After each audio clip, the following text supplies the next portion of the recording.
This session is resumed.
Honorable Murphy, Deliberation.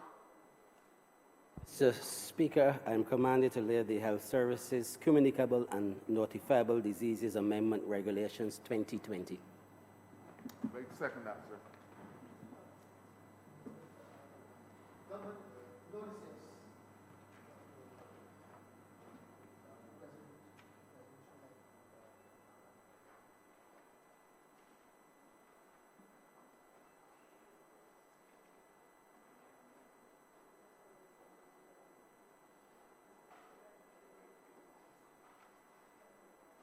Honorable Deliberation. Give notice of the Resolution Life Assurance Company Limited Transfer of Bonds Bill 2020.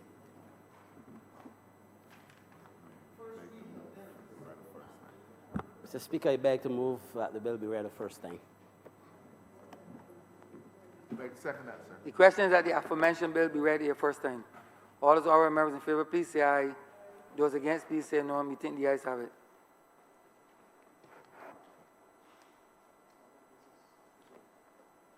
The government business is now resumed.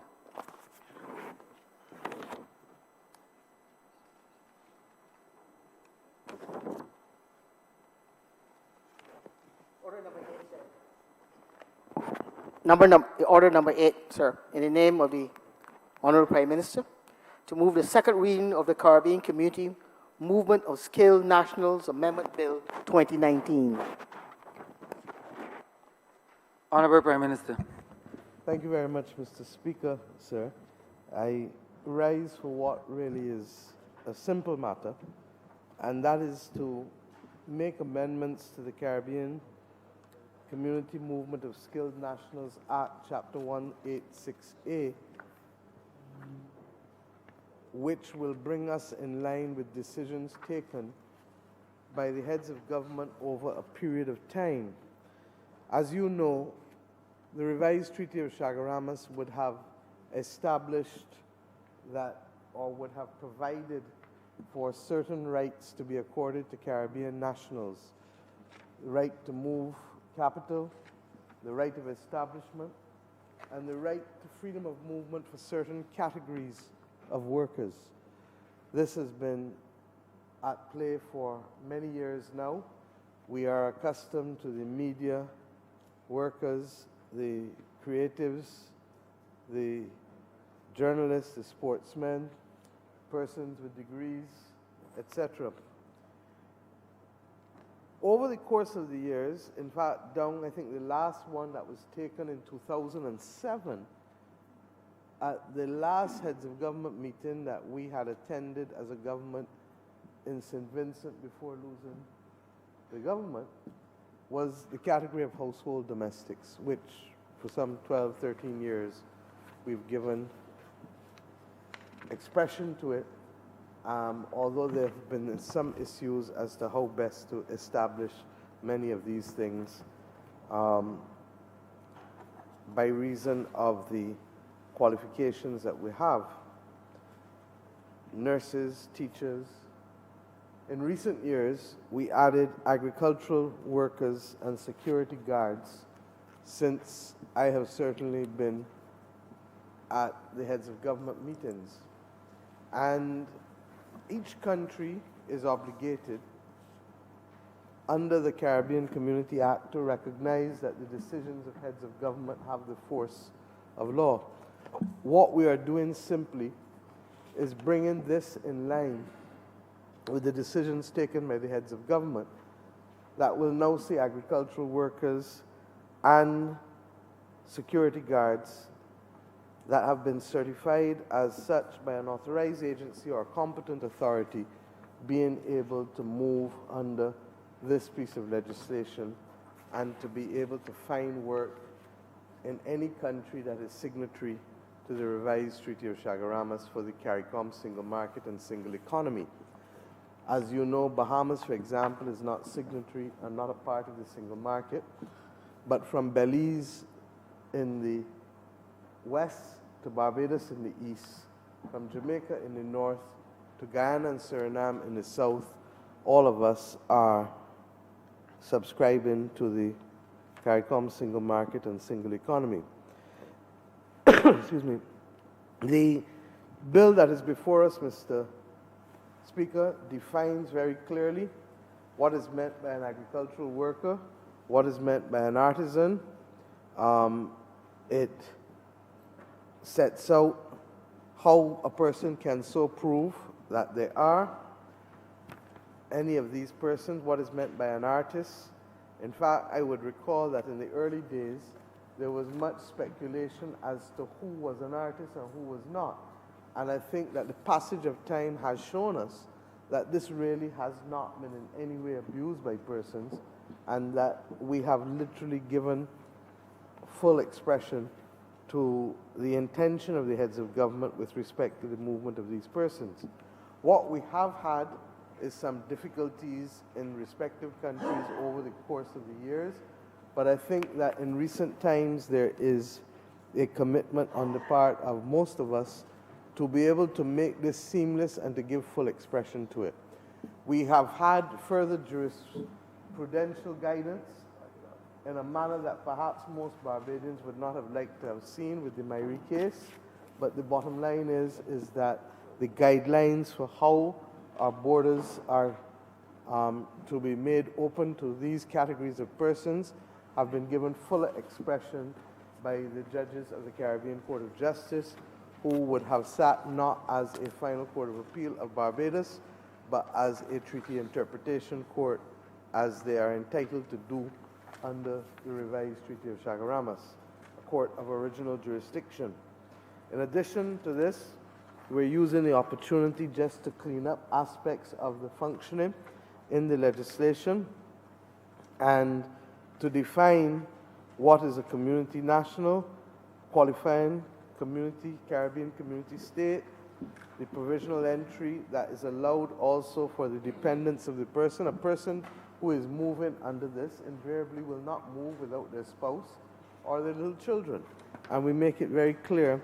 And I'm happy that over the course of the last 18 months or so, we've been able to bring clarity to the protocol on contingent rights and to make it actionable on the part of us to allow for persons to be able to start to know what benefits they can get when they move from country to country.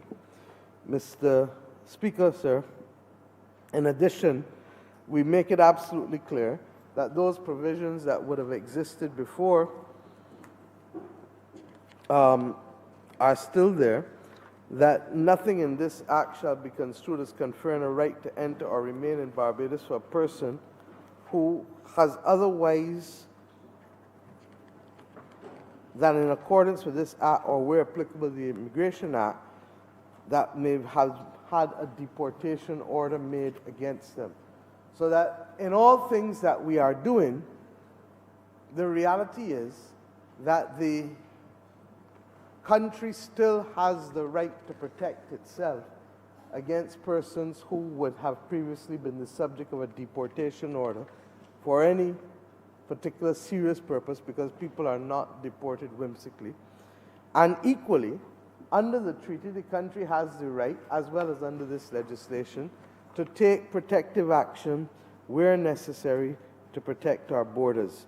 And usually this relates to national security more often than not, but on occasion it will be public health.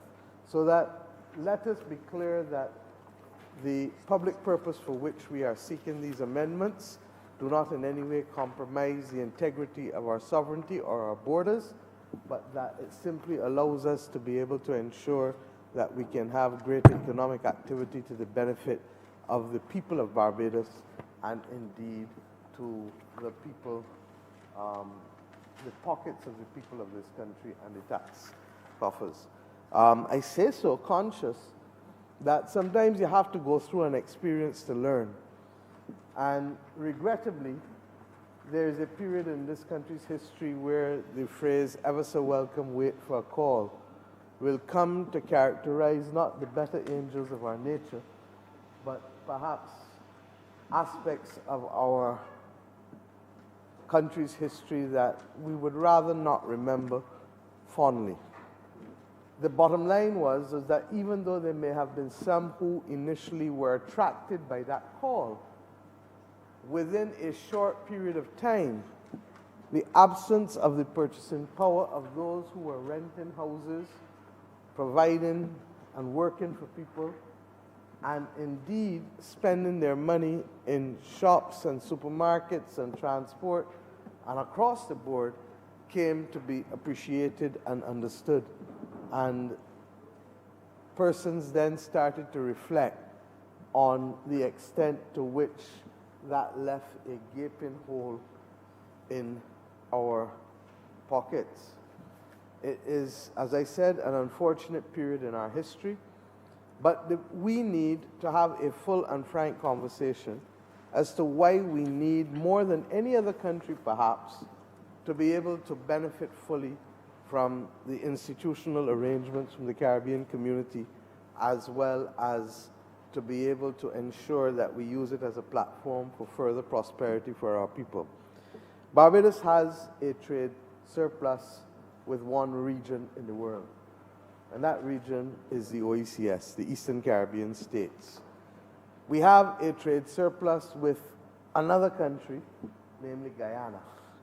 It is ironic that the majority of persons who have come here have been from the Eastern Caribbean or Guyana.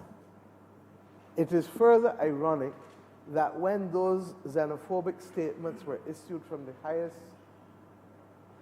corridors, it neglected the fact that our economic stability is inextricably linked to that of our neighbors. The Eastern Caribbean states, as I said, and Guyana. And if we add to that the reality that Trinidad is the country from which the second or third, depending on the year in which you look at it, second or third largest source of investment into Barbados comes from, then we begin to understand that it is even more complex than just looking at who has a trade surplus with whom.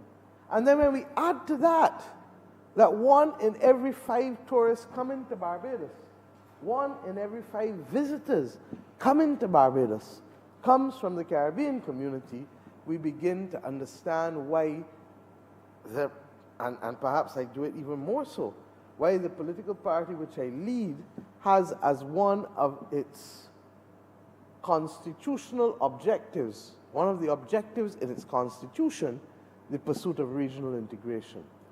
We cannot survive only on the basis of the 280,000 people that live here. We don't have enough economic activity going on our own, nor do we have sufficient trading relationships outside of the community to ignore that which we must rely upon within the region. And this is nothing new. This existed even before the times of independence. Barbados has traditionally been one of the greatest exporters of skills to the Caribbean community. You go in any Caribbean country and you find out that the people who are there, as I did recently in Trinidad and Guyana, the majority of Afro-Trinidadians and Afro-Guyanese have relationships or family in this country. And that is largely because if you go back to the post-emancipation period, many of Barbados had a higher density of population and of skilled workers, regrettably, from circumstances we would want to abhor. But we had it nevertheless. And once there was emancipation, what started to happen was an exodus of some of the skilled workers who particularly did not want to remain in Barbados because of the located laborers legislation, which would have forced them to deliver their labor to the plantation owner on whose land they were living. Some went to the rabland on the beaches, which for the plantation owners had no value, ironically, until the 20th century came, and some left Barbados. We then saw them emerge, not just as sugar factory workers, but with the passage of time, we know the history that we were the largest contributor of workers to Panama, to the building of the canal. Professor Velma Newton has written that story very well in her book, The Silver Men. We saw them go as preachers throughout the region, both in terms of the then Church of England, but also the Moravian, the Methodists, and other preachers of different denominations, perhaps less so the Catholic Church. And we saw them move also as teachers and as public servants. And indeed, Barbadians occupied a number of posts throughout the region in the regional colonial service. There are some who regret and say that perhaps that the levels of movement were easiest in those days before, fortunately, our heads of government signed at Grand Anse the intention to be able to create this single market and single economy for which the Prime Minister of Barbados will always have lead responsibility in the quasi-cabinet or has had lead responsibility in the quasi-cabinet since 1989 when it was first settled there. So that, believe you me, our history is inextricably linked with movement and movement within this region. At the same time, Mr. Speaker, I am awaiting the report of the National Population Commission because I am mindful, particularly so as I sit in the Ministry of Finance and Economic Affairs as well, that part and parcel of the difficulty of the region is having sufficient people who are capable of generating the production that is needed in order for our economies to grow at the rates and at the levels that we need to see it grow. The irony of the moment is perhaps that both Guyana and Suriname, both of whom represent the most underpopulated of all of the countries within the community, are the two countries that will see, and in the case of Guyana, immediately so. In the case of Suriname, we are probably going to project it with the news that's coming out of there, but are going to see phenomenal levels of growth hitherto even not imaginable by any of us. And whether it is 28 to 30% as the more sober institutions reflect per year, or whether it is in numbers that are going towards 70 and 80%, as others are speculating. Suffice it to say that it is huge, the rate of growth. And with the best will in the world, we are going to have to work together, because if we don't, nature abhors a vacuum, and others will fill that vacuum as easy as the passage of time from day to night and night to day. And it is up to us to recognize that we have family connections. In the words of Machel and Skinny Fabulous, we are family.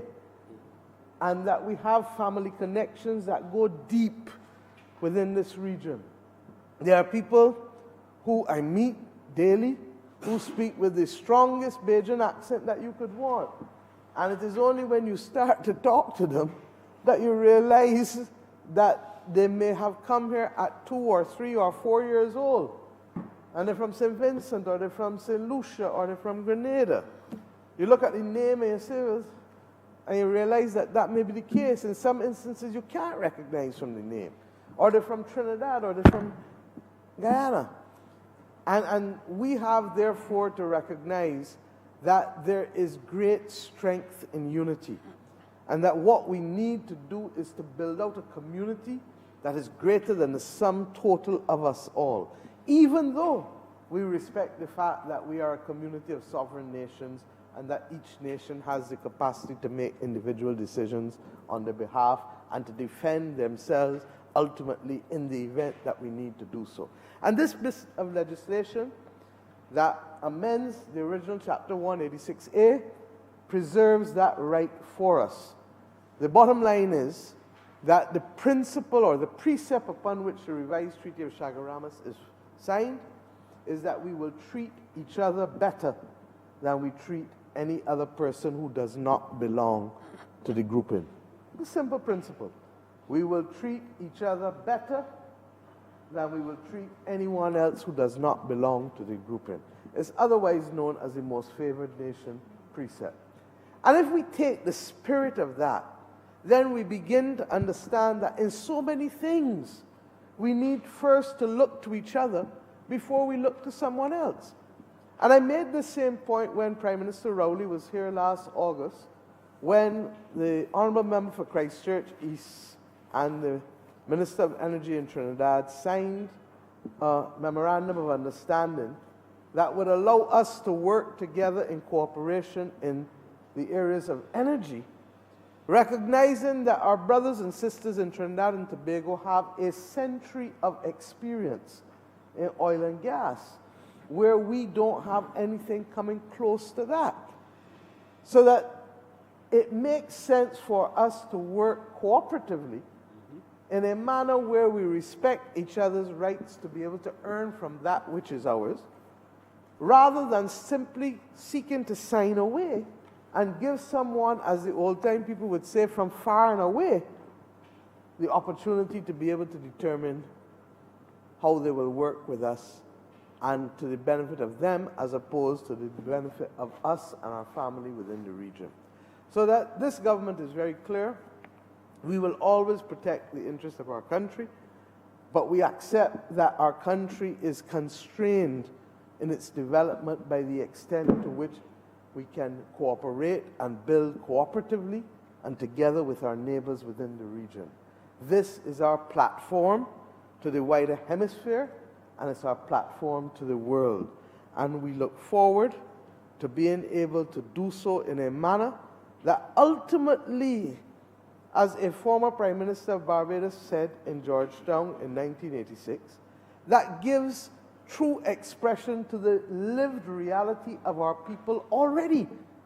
And that whether the politicians get it or whether the governments get it, the ordinary people of the region get it.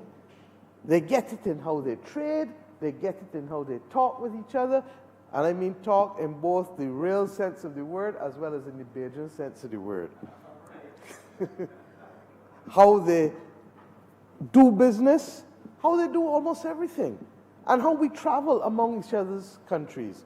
And to that extent, our governments and our politicians must not be left on the outside trying to catch up with where our people are carrying us. Now, in the days before air travel, the schooner traffic would have linked us together naturally.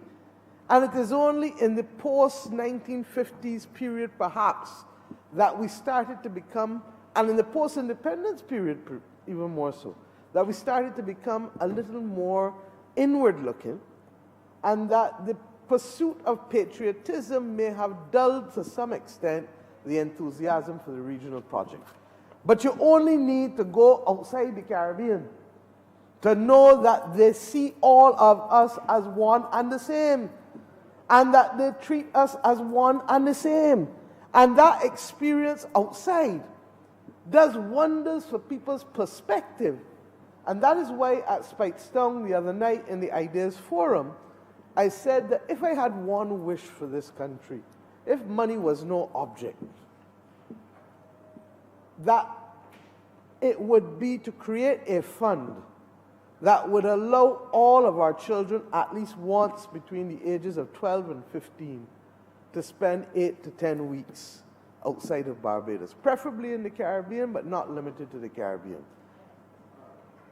Because being outside of this country, and in some instances outside of this region, we begin to get a better perspective on life and what our opportunities are and what our obligations are to maintain and build. And it actually allows us to better appreciate how much we have here and how much we have to be thankful for here, and how it is important for us to protect it and to be able to build on it. Now, a confident person is not threatened by others. I'm not threatened by anybody. I respect that there are people who are going to be different, but I'm not threatened by them. And how, therefore, do we mold confident young people who are prepared to take on the world as Caribbean citizens, as Barbadian citizens? And that is our duty. So, Mr. Speaker, I really don't intend to delay the House much longer, but I felt that it was important. As we all know, the Caricom Heads of Government meeting, intersessional meeting, will be held here next week in Bridgetown, and on Tuesday and Wednesday.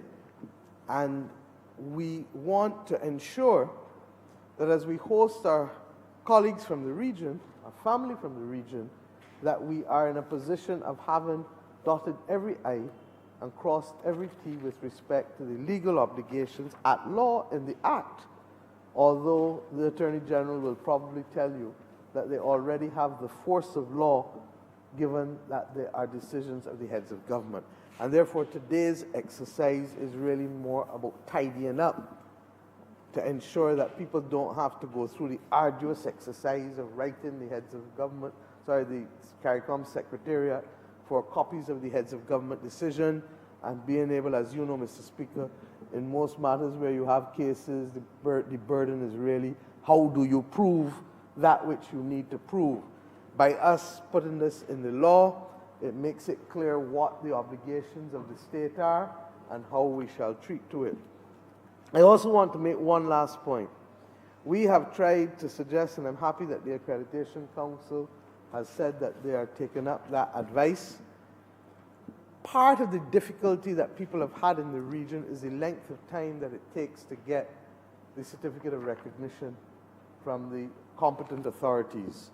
And that was because in many instances what was happening was that they were taking the diploma or degree or whatever it was, and then waiting in some instances for more than a year for people to get back to them to prove the authenticity of it.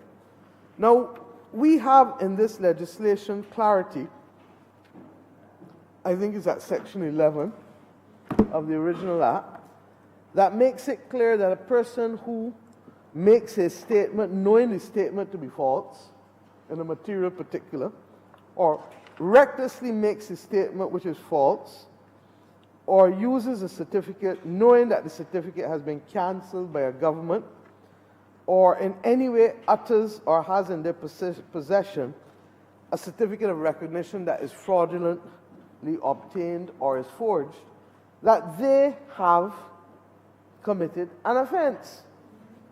And one of the things that we have said to this accreditation council is to introduce a document that allows the applicant to swear that what they are attesting to and what they are presenting is true and not in any way false, either by omission or commission in any respect whatsoever.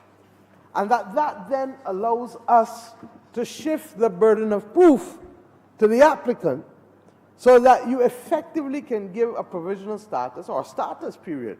But if you find out down the line that the person has lied, you are in a position then to easily take action against that person. And I did this against the background, as I said, at the Montego Bay conference in 2018, July, that the majority, by far the majority of applicants are honest. So that we would be making, and we have been making people pay for the one or two. And in this case, I think they had less, they did not even reach double digit out of over 10,000 applications over the course of the 10 or 15 years or however long it's been going on. So we must never govern only for the aberration. We must be conscious of the aberration. We must be prepared and capable of resolving the problems that occur from the aberration. But if we govern for the aberration, we penalize more the majority of the population from what they must otherwise anticipate legitimately as their right under the laws and the rules of the country.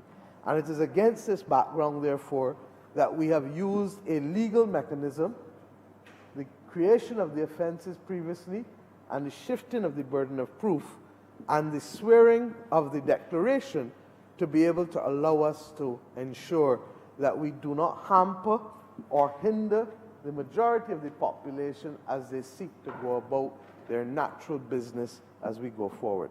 Who is this for? This is for ordinary people. This is for agricultural workers. This is for security guards.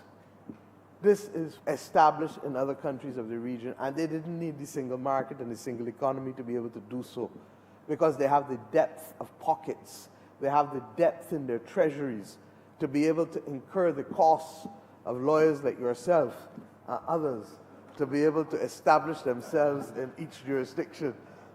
I see you're smiling, sir. I'm not so fortunate, Madam Prime Minister. That's because you are more fortunate in the business of what my grandfather used to call everyday money.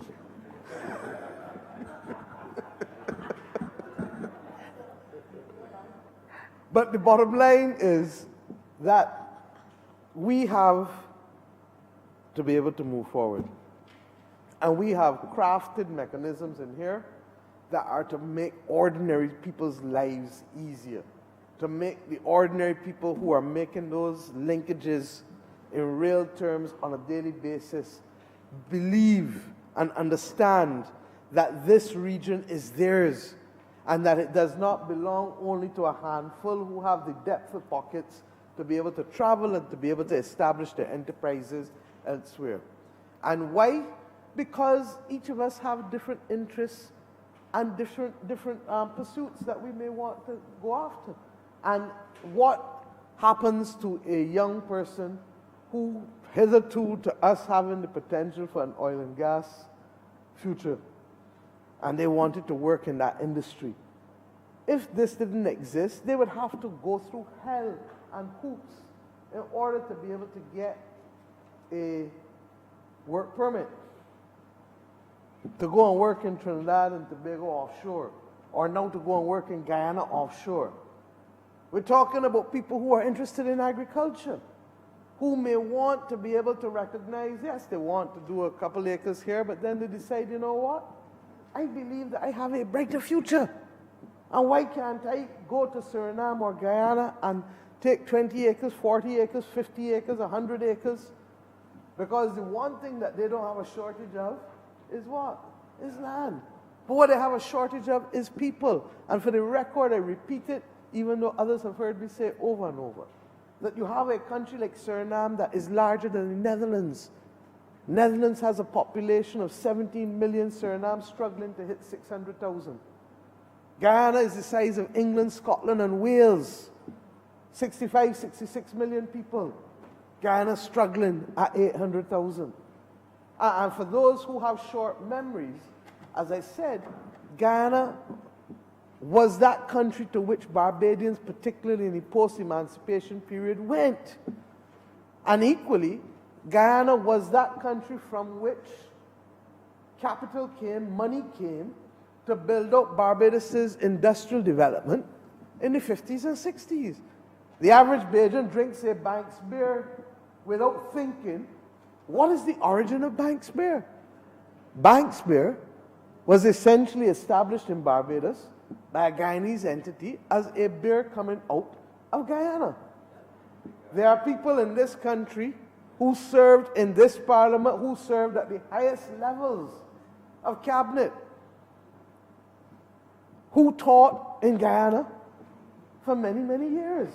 The late Sir James Tudor was a teacher at Queen's College. I'm told that Queen's College in Guyana is a boys' school, and Queen's College in Barbados was, when I went, a girls' school, now a co-ed institution. But we have so many different similarities between the two countries that it is difficult for us to believe that artificial divisions could have been put up in this country's history to separate us, and not by a foreigner, but by one of our own.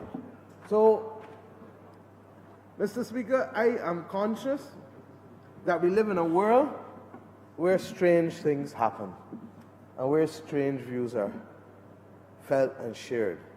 But I pray that just as others kept their head in the 1920s and the 1930s and the early 40s, that we shall keep our head at this period of global instability that seems more focused on what separates us rather than being focused on what unites us as a people and what bridges we have between each other to expand the opportunities for our people.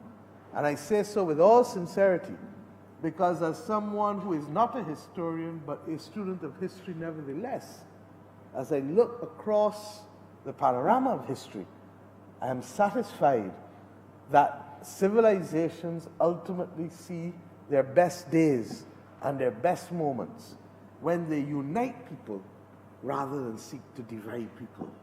And that if we can stay the course, and that is what being a Bajan fundamentally is about. That's why the principle of friends of all, satellites of none resonates across people irrespective of political parties, because fundamentally it is about being principled, and it is about ensuring that we can work together without necessarily being subservient to each other in any respect. And I pray, Mr. Speaker, that we understand, therefore, that our interest lies in growing the pie collectively as a region and as a family, rather than fighting each other down as others may have done in the past. So, Mr. Speaker, with those few words, I ask to move that this bill be read a second time. I would like to.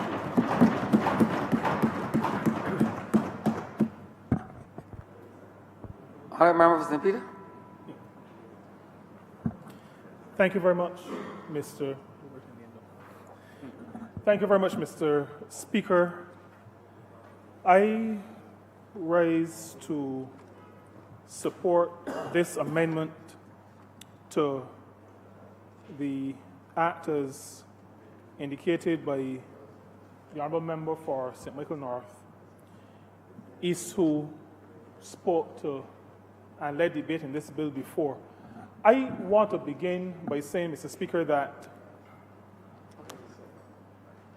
for those of sober mind, the future of our country, the future of Barbados, is located in our relationship with Caricom. Our future lies, if it is going to be a good future, our future lies as we cooperate and collaborate with our neighbors in Caricom. This was recognized very early on by that very excellent gentleman who founded this great political institution. And sometimes there are those who are mischievous. Sometimes there are those who are ignorant. And then sometimes there are those who are political. And quite frequently, there's a combination of all three, who seek to represent this party as opposing independence, not recognizing that this party was not opposed to independence, but recognized that viability dictated that we should have a significant amount of collaboration. It is not surprising, therefore, that people in that group who seek to mislead others would make statements like, ever so welcome, wait for a call, a manifestation of the ignorance that I spoke to a little bit earlier. And maybe we should feel sorry for such people, but I believe that these sessions are times when we share with wider Barbados and where we seek to enlighten, where we believe that enlightenment is required. And so I want to reiterate that this Barbados Labour Party is a government that understands that it is a sovereign, that we lead and manage a sovereign state, but that our future is bound up with the future of the Caribbean community of which we are a part. And so, Mr. Speaker, as a party, we do not play the politics that speak to division, going on your own, while recognizing in the back of your head that you need to work with the others, and then end up being one of those who drive the collaboration. That has happened in our past. I'm not going to elaborate on what I was just trying to say, because I do not want to diminish the work of any who have gone before. But I think we have to be honest as leaders, we have to be honest as political leaders, and where we recognize that in spite of our views on our own, sometimes we will say our own manhood, we want to be independent, we want to be adults, we have to recognize that this world and how the world operates really speaks to interdependence. It speaks to interdependence. And so I, like the Prime Minister, I'm a part of an institution where in its constitution, its foundational principles, we speak to work to build a Caribbean community, recognizing that we are a part of that community. As we seek to build out Barbados, Mr. Speaker, and to develop the country, we've actually had potential investors say to us that they're concerned that when our development plans are in full swing, we will not have the requisite skills in the volumes that are required to execute the programs and the projects that are on the table. And I say that, and they say that, against the background that the economy is going in the right direction. Confidence is returning to this country after a decade of mismanagement. Some add to that corruption. But post that decade, we see that return of confidence and that desire of investors to come back to the table with both hands atop the table, no hands under the table, and to participate with us in the work of building out our society and building out our infrastructure, getting involved with projects. They have expressed the concern that we may not have the skills in the quantum that they require. And so, Mr. Speaker, who do we turn to add to those skills? Xenophobic people will not understanding economic development, not understanding social realities, will give the impression that procreation is the way to build the skill set in the quantum that we need. Now, that build-out happens in 9-month periods, and you can only have one 9-month after another 9 months. You don't start a second within the 9-month period. It is as silly as it sounds if we're talking about economic development. Who do we turn to? As a government, Mr. Speaker, we believe that we turn to our brothers and our sisters. We turn to those who came across the Middle Passage on the same ships that we came across, and I speak to our ancestors.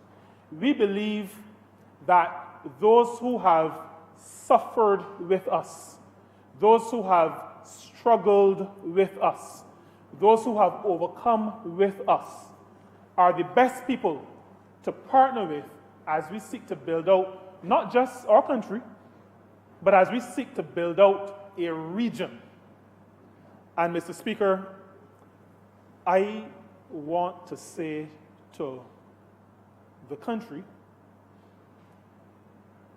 that there are forces at work to destabilize us as individual countries, but also to destabilize our regional project.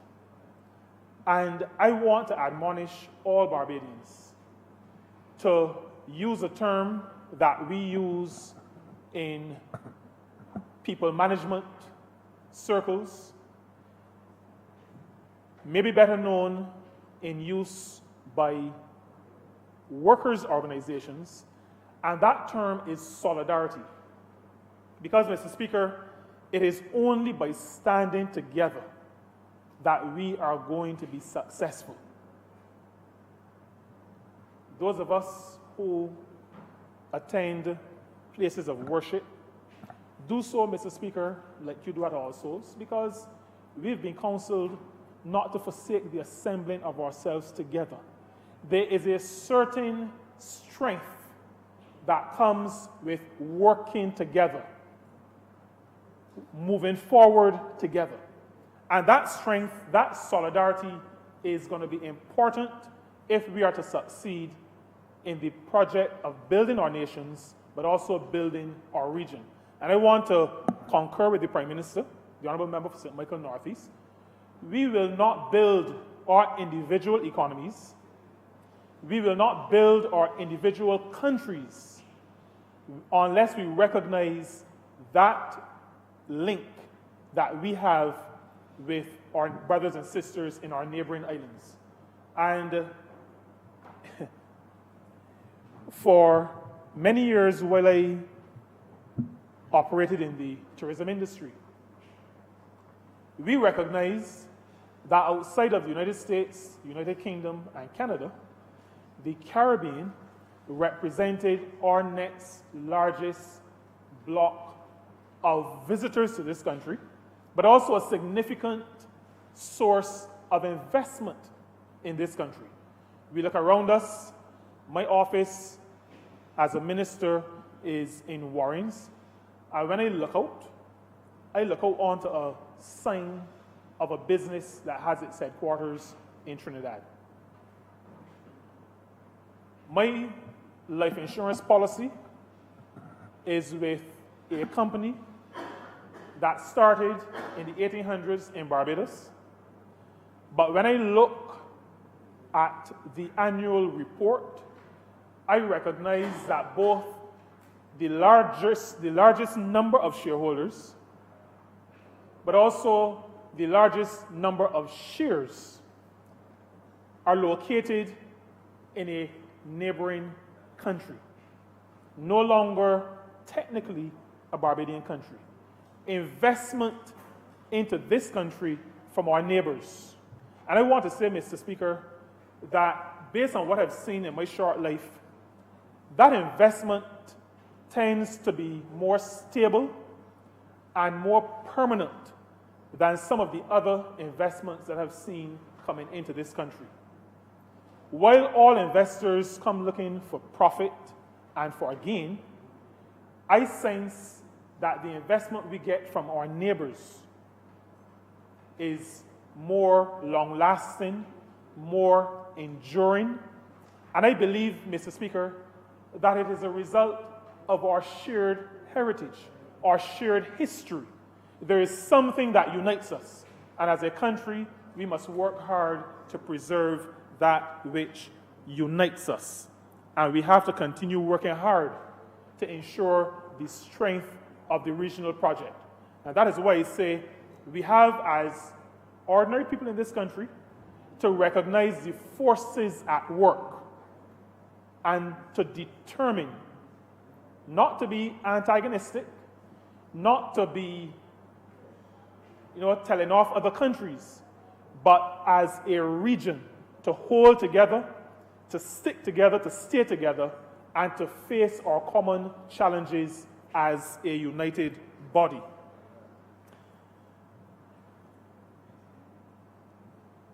The freedom of movement that already exists in our Caricom region, governed by the revised treaty, speaks to persons being able to come into the country and stay for a period of time.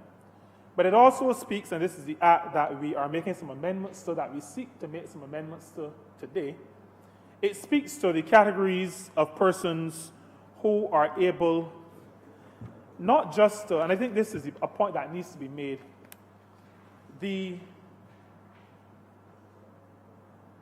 last government, or those who masqueraded as the last government, xenophobic, as I said, through their words, their actions, and by actions I mean sending immigration officers to people's houses at 4 o'clock in the morning. It is for a human being, if nasty was a word that you would accept, I would have used it. But it is so inhumane to do that to human beings. I'm not even sure that is done to criminals, but to do that to human beings. But anyway, Mr. Speaker, we had a situation where a government encouraged a xenophobia, a fear in the society. And I want to say, and I will say, that the movement that we are talking about is not willy-nilly movement. It is not the movement of people we may call refugees. We are talking about the movement of skilled Caricom nationals. So it is not a free-for-all. And I say that because there is sometimes in the public space, maybe sometimes at the top of Broad Street or further down Swan Street, where people believe that these pieces of legislation allow for Barbados to be overrun. And we have to make the point that those who have worked through and detailed and documented what we are speaking to today recognize that we are sovereign states and we have certain responsibilities to our nations, to our individual nation states.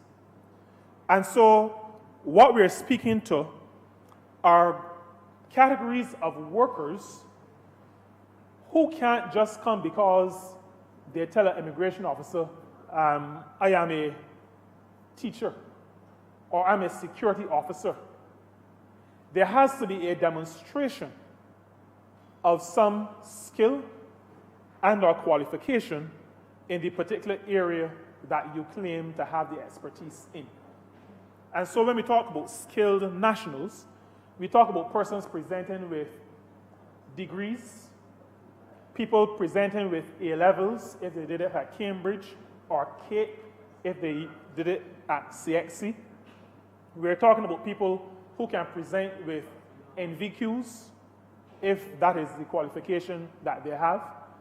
We are talking about persons in these areas of endeavor who have presented with CVQs, if that is the area that they have done their qualification in.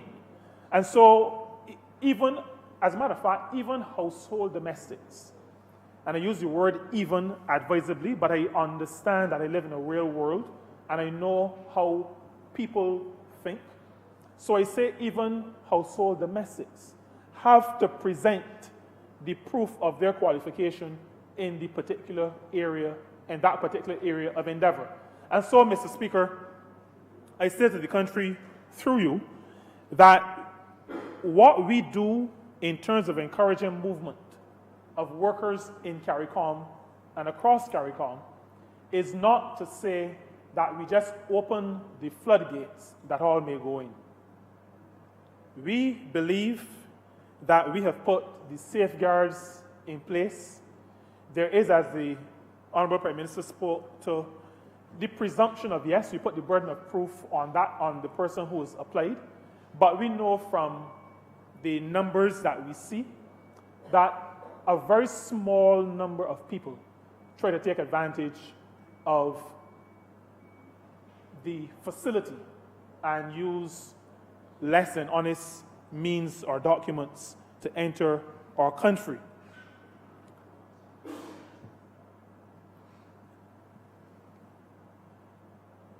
Barbados retains the right to secure the safety of its people. Barbados reserves the right and retains the right to secure the health of the public. And those two very fundamental, very important considerations remain in the domain of our country. We will not do anything, and no one can tell us to do anything to compromise the safety and security of the public or the health of the public. And so there can be nothing written in the revised treaty or any amendments, any agreements that the heads make. There is nothing that can be written, that can be made law, that will affect our ability to maintain public order, to maintain the safety and security of our people, meaning all people who live on this country, or to ensure that the health of the nation is not compromised. We retain the power to secure our borders in that respect.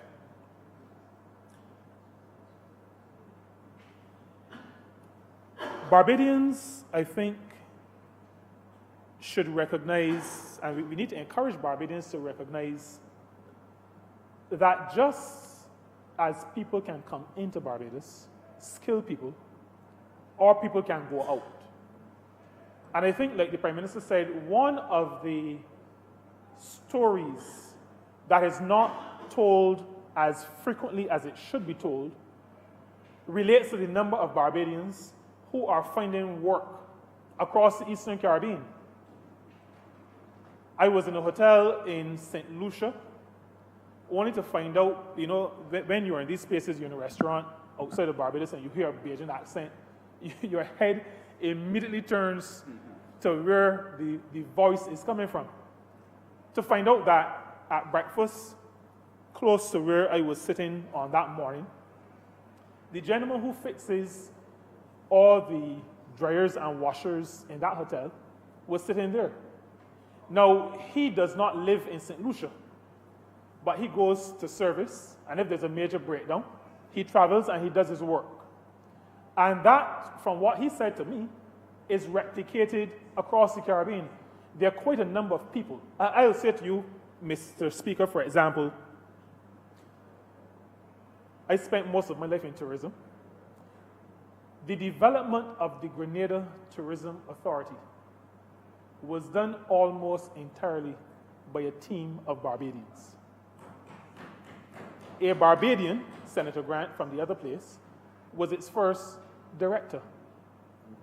It was set up by people like Mayor Hines and Dr. Kerry Hall, and Barbadian skill, Barbadian expertise.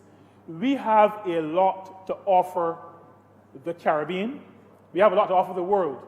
But I think we ought to encourage our people to use the opportunities that these kinds of legislation and the amendments we're doing. We need to use these opportunities to sell our services to the wider Caribbean. We can do a lot to build up the Caribbean. There's a security company, when it went into St. Lucia, a Barbadian was sent to get the company going and to bring it from the ground up. We have lots of skills. We recognize too, and the Honorable Member for St. Michael Northeast spoke to this, as we go into our oil exploration, there are skills within our region, skills with people in the brains of people who, like I said, came across the Middle Passage with us, people who want to help us. And so we do not start off with the assumption that people are against us. We recognize that there are people across the Caribbean who are interested in working together and helping each other. It has happened from the time, like my mother used to say, people would leave, I do not remember the name of the ship, but they were going to Demerara, in Essequibo. Apparently in those days, not many people said British Guyana. They used Essequibo and Demerara. People were moving. People went to Panama. People went to Cuba. Barbadians have been moving. We've gone outside of the Caribbean because wherever in the past a Barbadian could find some work, a Barbadian was willing to go to find that work. We have to remind Barbadians that we are not insular people by nature. We have to shake off what that group did in that decade that we often try to forget, and that I too often speak to and remind myself about. We have to get back to the Barbadians we are. Barbadians who are willing to use the provisions in the act that we're seeking to amend, contingent rights, rights of establishment. These are rights that are already in law across Caricom. We can go into a Caricom country, we can set up a business, and we can run and manage a business in a Caricom country because those rights are already enshrined in the laws across the region. We have, because we have the ability in ourselves, set up the Caribbean Court of Justice so that if there are issues that arise out of our attempts to do that, we have a judicial body that we can turn to. The Caribbean Court of Justice is that legal body that adjudicates on matters arising out of the implementation of the revised treaty of Shag. And so we have built a structure. We have built institutions to safeguard our individual rights as sovereign nations, but also that help us to build our regional nation. We need, Mr. Speaker, I was going to speak to a couple other things, but I think as we talk about integration, work, the future of work, and incidentally, when we talk about the future of work, we speak not just to the technology and the economy that arises out of technology. We speak not only about the green and the blue economy, but we also speak about what is called the gig economy.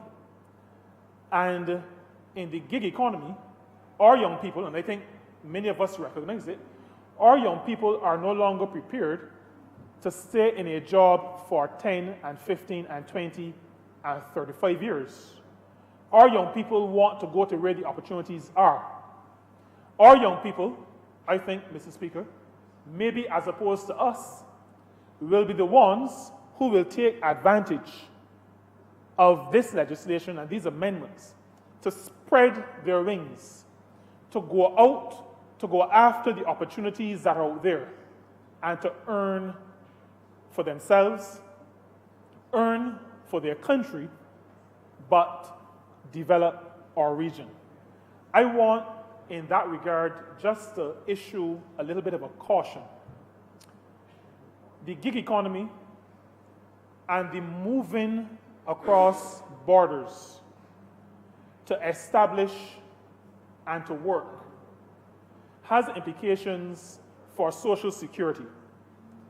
And I speak to social security not so much from the perspective of our national insurance scheme, but from the protection of the worker. I think we have to give some more thought to how we will put the systems in place that will allow for workers who take up opportunities outside of Barbados to contribute. There's already a mechanism because there are those who work in the external programs, those who work in Canada on farms, those who work in Canada in hotels, and we are soon, we're in the interviewing process for determining, well, for starting a program in the United Kingdom. We've had representatives from the company already down in Barbados, and they have started interviewing persons who, well, started looking at persons from our pool who may be interested in working in agriculture in the United Kingdom, in England in particular. And Mr. Speaker, even though that debate is gone, we believe that all work is honorable, and wherever a person can earn a dollar, an honest dollar, the person should be allowed to earn an honest dollar. So we do not look down on agricultural work. We are also moving away from this idea of low skill. It may be low wage, but every job, every area of endeavor has its particular skills that need to be applied to it if the worker is going to do it with excellence. And so those opportunities are there, and there's already provision for people to contribute to their national insurance funds periodically. But the reason why I've raised it is because people who are working outside of Barbados often do not have in the front of their minds contributing to the national insurance scheme. And I am calling on workers in the external programs, because many of them are on the island at this point, going out a little later in the winter as we go into spring, what in the northern hemisphere we call spring. As they go out, before they go out, I'm calling on them to remember that contributing to national insurance is really contributing to their own future. There will come a time when they will need the funding that the national insurance scheme will provide. And as I speak to those in the external worker programs, I also speak to those who will take advantage of the opportunities offered by the free movement of skilled Caricom nationals, and say to them, as you take up jobs outside of Barbados, remember to contribute to your social security, remember to contribute to your future, so that when that time comes, because unless you die early, that time will come. And so that has to be in the forefront of the mind. While I sat on the National Insurance Board, we unfortunately had to say no to a number of people who, in some cases, refused to contribute, but at that time when they needed the funds, when they could no longer work, then realized that they needed some kind of help. I want to encourage Barbadians not to wait until that time comes. We know that you're going to be moving around the region, taking advantage of the opportunities. We know that you're going to be in the gig economy, moving from job to job, opportunity to opportunity. And we want to encourage that. That is part of the future of work. But we want people to recognize and remember that providing for the future, and I don't want to tell anybody to go to the ant, I don't want to call anybody a sluggard, but the ant puts aside something for the winter. And so I'm calling on all workers and all the professionals who will be taking up these opportunities to think about the future. And if necessary, think about the ants. Mr. Speaker, I support this bill that is before the House. I think it speaks to that great project that this Barbados Labour Party has always been committed to, regional integration, working together for the common good. And it speaks particularly in the portfolio that I hold, it speaks to providing opportunities for Barbadians to find work, meaningful work, to set up businesses outside of Barbados, and to enjoy the rewards of their labor while building our country and building our region, even as they build themselves and their family. Mr. Speaker, I'm obliged to you. Honourable Member for St. James South. Thank you, Mr. Speaker. I rise to support the bill that is before this honourable chamber to deal with formally passing the legislation that would allow for the 10 categories of workers to move under the free movement within Caricom. And I heartily want to endorse the words and sentiments that have been shared by the Honourable Member for St. Peter and the Honourable Member for St. Michael North East, and especially the Member for St. Michael North East because she has lead responsibility for Caricom over the next 6 months. So in addition to giving leadership to CSME, she will now take on responsibility for Caricom, recognizing, as all past leaders except one, how important Caricom is to the future of Barbados and how we must play catch-up in relation to the fact that we've lost 10 years in pushing and advancing the Caricom agenda. The Caricom heads of government, as sovereign nations, they sit and determine what are the things that they want to implement based on the Treaty of Chaguaramas to help us advance our prosperity under Caricom. Those intentions and those decisions then are sent to Quartet, which is the Council for Trade and Economic Development. I'm the minister with responsibility to represent Barbados at Quartet. And our trade officials sit and take the will of the leaders and translate it then into agreements documenting that will and dealing with the details and the implications of that agreement. And those then are brought to Quartet for approval by the trade ministers and then passed back to the heads of government. If there's a sticky point, then we pass it back to heads for heads to make the determination. And Mr. Speaker, I must say that a lot of work has been done in the brief time that we have come to office in terms of seeking to advance our Caricom experiment. And having the responsibility for helping to put in place the will of the heads of government at Quartet, one of the things that you're realizing is that across the region, there are a number of people who do embrace Caricom and what it means, but there are some who still do not understand its relevance and its importance to them. And as was shared by the Honourable Member for St. Peter, here in Barbados, some people have been misled as to the value of Caricom. And therefore, you have some citizens who have not embraced it, recognizing that it really is the path to our prosperity.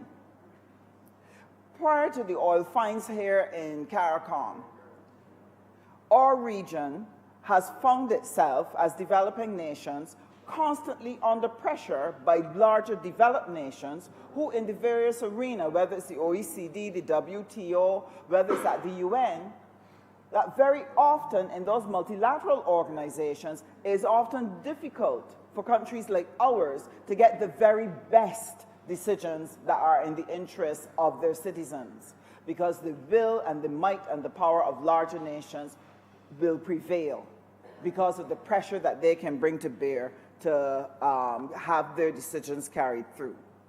And it is in the recognition of our smallness, it is in the recognition of our powerlessness that the Caricom was formed, recognizing that there was safety in numbers, recognizing that there was strength in unity, recognizing that if we were going to have an impact, we could only do it together. We could not succeed as individual nations. Now, for me, I see Caricom as exemplifying the best of Barbadian values and the best of the Barbadian spirit. Barbadians from time immemorial have known and understood that one of the ways in which we navigate difficult situations, how we deal with resources to make the best use of things, is through that particular value system that we call share and share alike. That Barbadians have used this to navigate the difficulties of everyday life. In Scripture, it is put in this way, that we must learn to love our neighbor as we love ourselves. Now, these things are not just for emotional use. These have powerful economic outcomes if we understand the importance of using it. And so sometimes I'm distressed when I hear in the public space people who ought to know better, who continually raise fears and anxieties and xenophobia in the public space, therefore retarding the engagement of businesses and citizens from embracing Caricom to make it work for them. So it is important for people to understand how Caricom affects us. What is it we get from Caricom? Now, the Honourable Member for St. Michael Northeast spoke about the fact that we benefit more than any other country when it comes to trade in Caricom. Barbados has been able, our Caricom trade, Barbados is able to earn $300 million in trade every year for our businesses here in Barbados. And why are we able to do that? Because Caricom provides a zone in which we do not pay duty, and we are able to have our goods enter free of duty into the markets around Caricom, thereby making our goods much more competitive against goods from developed countries or other countries that attract duty. So Barbados is able to sell more of its goods because Caricom exists. Now, it is important to understand what are some of the things that we trade and who are some of the people that move freely through the region, being able to make a living and to be able to advance the Caricom experiment. Barbados, for example, exports things like electric lamps, medication for therapeutic use, juices, water, rum. We're able to export soybean oil, margarine, petroleum bitumen, cement, printed paper, household insecticides, plastic bottles, etc., wheat flour. And the implication of this is that you have a number of companies within Barbados that benefit significantly from our being able to trade our goods within the Caricom space. You're talking about Robertson, Berger and Harris, Asphalt, Oran. You're talking about Caribbean Label Craft, Barbados Mills, Arawak Cement, a whole host of businesses. So the jobs of everyday Barbadians are dependent on that Caricom trade. And if we did not have that agreement to have a common external tariff, to create a duty-free zone for our goods, we would not be able to keep those jobs available for Barbadians. But it does not end there. And this is where the ability to move is so important. Before I touch on the issue of the free movement, there's also, in terms of services, tourism, Caricom tourism, is very important to Barbados because it's the third highest market for Barbadian tourism products. 110,000 Caricom tourists came to Barbados in 2019. It represents 16% of the tourism in Barbados.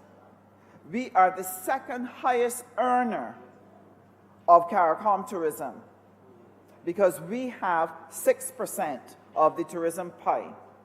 We are actually 1% behind Guyana. And the reason why we are behind Guyana at this time is because of the oil find in Guyana now has thousands of people from across the region pouring into Guyana. Every day, Mr. Speaker, no, I think it's every week, Mr. Speaker, close to 300 Cubans land in Guyana. Thousands of Brazilians come across the border. Venezuelans, Haitians. I just returned from a visit in Guyana and was told by government officials there that close to 54,000 Trinidadians have now relocated into Guyana because of the boom that is there. And that is one of the reasons why Guyana controls 7% of the Caricom tourism pie, and we only control 6%. In other words, if Guyana did not have that boom, Barbados would have been number 1. So we benefit significantly from Caricom.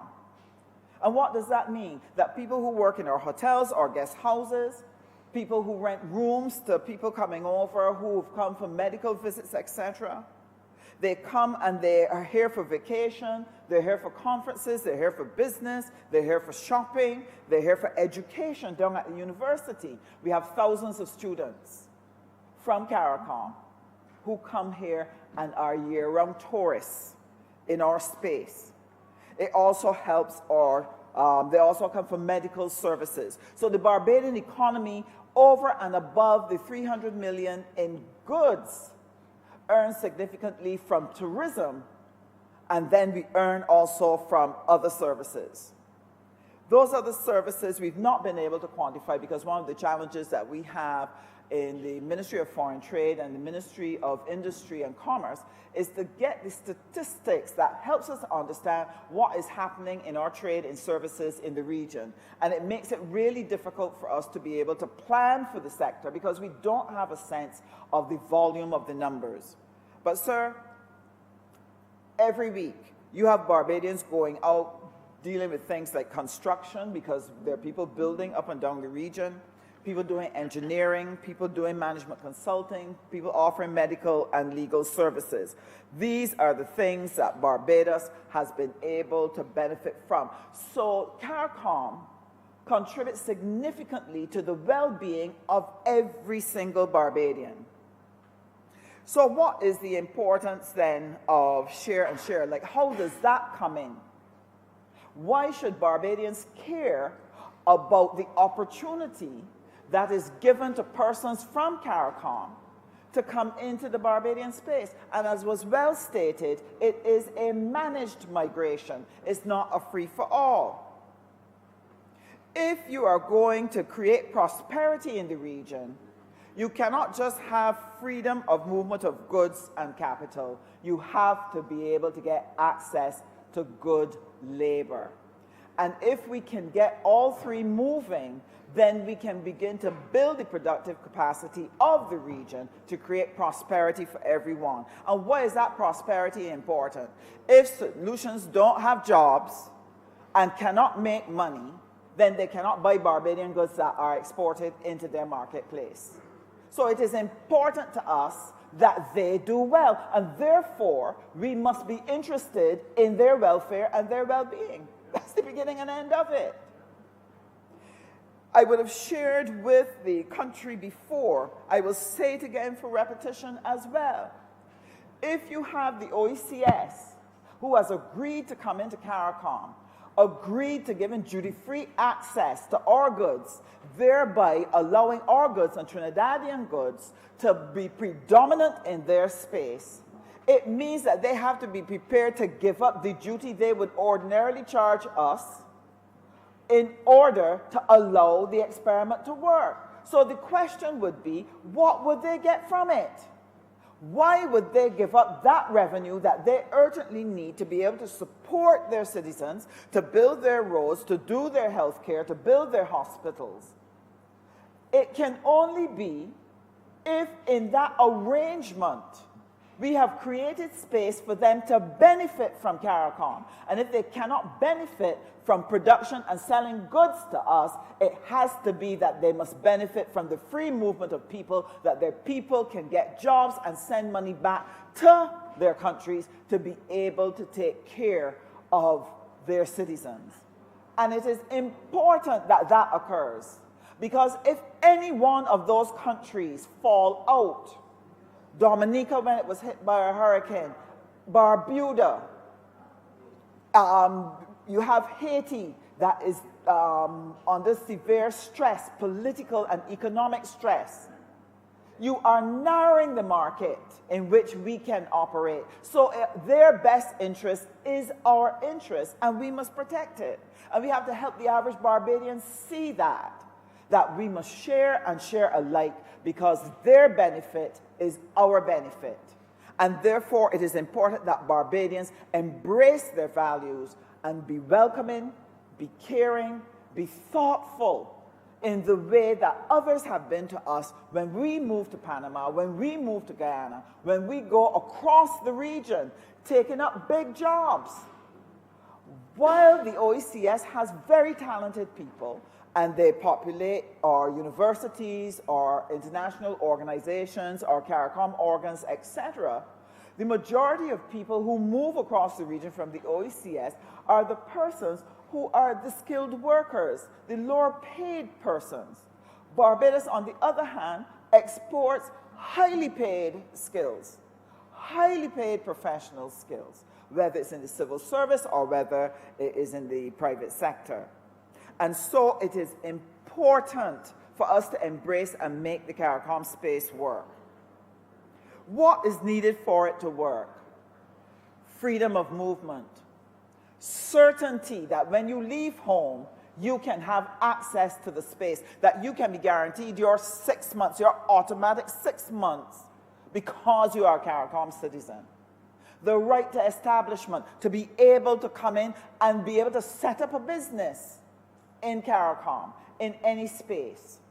The right to be able to come and during your 6 months, if you find a job, to be able to be resident in Barbados, to be able to take up that job so that you can keep advancing your life. These are the things that are important. And what else must accompany it? The contingent rights. That if I move and come here as a university lecturer, if I come here as a mechanic, and I have brought my spouse, my partner, my children, I cannot be under pressure every day, every year, wondering if they'll be able to be allowed to stay. I must have the peace of mind that they too can have the opportunity to be resident here and be a part of the Barbadian space, and to have access to education, access to health care. Because after all, I am paying taxes like any Barbadian, and therefore I should be able to get some basic contingent rights so that I can be comfortable in my adopted home. And this is what we need to pursue, because if you do not adopt the position that we must share and share alike and understand the economic benefit that can be derived from our working together, I really have to commend the Honourable Member for St. Michael Northeast for the speech that she made in Trinidad, where she outlined to Caricom and to Trinidad in particular, that if we are going to come into oil and we see that the explorations are bringing forth benefits, Guyana, billions of gallons of oil, Suriname, Barbados also has the potential for this. And if we can use the expertise of Trinidad to help us to avoid the pitfalls that other countries have fallen into, that we can use the bounty of the oil to be able to develop the entire region, we would have done good by our people, and we would have created a secure future. If we fail to do that, there will be others who will jump into the space, and Mr. Speaker, they are coming in by the droves. They are tumbling in by the hundreds. Canadians, Americans, Chinese, Norwegians, Scottish, the British. Sir, they're coming from every corner looking for the opportunities that are available in the oil-rich nations in this region.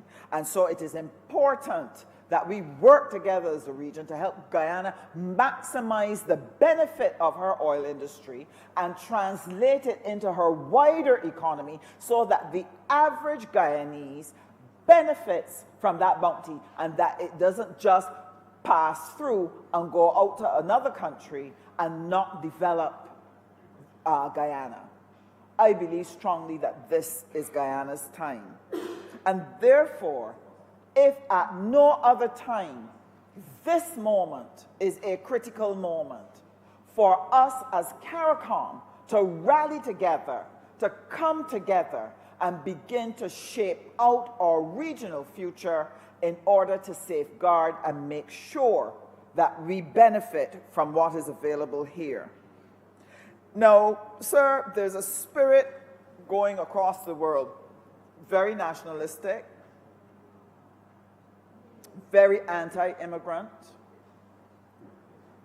very hostile to multilateralism, hostile to a multilateral approach to trade and other matters. And sir, one of the phrases that has been used to describe the, some of that behavior, especially in relation to trade, for a long time, trade has been lopsided, where one party gains the bulk and the other party gains the crumbs and slowly loses even those crumbs. That approach is called beggar thy neighbor. Beggar thy neighbor. And beggar thy neighbor does not make sense for anyone. Because when you beggar your neighbor and you drive them into the ground where they are unable to benefit from the economic prosperity that is available, they will have a failed state. If they have a failed state, you'll have to move to another country and beggar them too, until you finally exhaust beggaring everybody. It is not good politics. It is not good economics. And it is not good behavior for us to advance our cause. So therefore, it is very important that we help the average Barbadian to understand that we are pursuing a policy of creating a single market and economy, creating a Caricom that works for everyone, that the average Barbadian must be able to see a St. Lucian, a Vincentian, an Antiguan, a Guyanese, a Belizean, must see them as our brothers, see them as our sisters, recognize that we have a common history and that we also have a common destiny. And why is this important, sir? You see, if you do not see that, two things will happen. And it has already begun to happen, but we are trying to turn it around. Guyana announced that they had oil in 2015. That signal, when that went out, in no time at all the developed nations were moving. Every big oil company was on the move. And in Barbados, because we did not see the connection to us, we thought, that's nice. Oh, they get oil. Oh, wonderful. It never rung a bell across the nation that said to the political class who was in power at the time, or to the enterprises, that this was an opportunity they needed to get up and move. Didn't ring that bell. So when we came to office in 2018, it was to find that there was not a vigorous program in position to rally the region, Caricom, around it, to work with and support Guyana so that it could benefit from its riches, nor was there a program of engagement where we could do joint initiatives to be able to build out enterprises so that we can build productive capacity across the region, that then the region could be powerful now in trading with other countries across the world, whether it's the EU, whether it's the United States, whether it's Asia, whether it is Africa. That was not the spirit that we found when we came. And so, very quickly, on taking office, the Honourable Member for St. Michael North East signaled earlier clock the Oecs and Caricom must become a priority when it comes to trade in services, when it comes to trade in goods, and it must become a priority for us to advance all the elements that are needed to make the space work. And most of these ministers here sit as representatives for Barbados in some of the very organs of Caricom, seeking to advance the interests of Barbados, working assiduously with our Caricom partners to advance the region. And sir, in the Ministry of Foreign Affairs and Foreign Trade, we not only set about to very quickly start to look at what we needed to do in terms of strengthening our representation. We, for example, have just appointed an ambassador to Panama. We have gotten agreement from Prime Minister for us to do greater representation in Guyana, and that you will hear more about when we talk about the estimates. But what we did in the interim, Mr. Speaker, was to look at brokering the Broker-Pondo agreement with Suriname to start engagement with them across agriculture and food security. And we had joint commissions with Guyana. Unfortunately, because of the political situation that emerged, it was put on pause, but Guyana was very much in our sights. So what we have done in the interim is a number of things to help us make better use of Caricom. And in Guyana in particular, we had some sessions with our enterprises to talk through the information that we'd gathered about the opportunities that were available in Guyana. We were able to attract some 300 enterprises to come and hear what was possible. A number of trade missions have been formed, and what we've had is something like between 12 to 15 companies that we know of who have quietly gone down and sought to open business within Guyana. We have a number of businesses that have gone to Suriname to be able to develop relationships, to look at trading with Suriname. So we are looking at what we can do to improve trade in goods and services in this region. Now, our last Quartet meeting, and we have to do a presentation to Cabinet on it, so I won't go into detail, but we were presented with the draft Regional Trade and Services Strategy and Implementation Program. This was started back in 2016, and they were now presenting to us the results of their research and their deliberation. And they have a good implementation, a 5-year implementation plan for how the region can make use of trade in services, not only within the region, but how together we can penetrate trade in services outside of the region. And they're looking at 7 subsectors. And we hope to have the opportunity to be able to present that information here so that you know that when the Honourable Member for St. Michael Northeast speaks about the government's program for investment, for trade, for economic growth, it is not only the inward investment that we're talking about in terms of the Bay Area, in terms of the various hotels that are going to come into the space to help us develop the 4,000 jobs that will come from those particular investments. It is also about building the trade within Caricom, looking at what we're going to do. The heads of government are going to look at what needs to be done to create a financing mechanism to make finances available for investment into the region.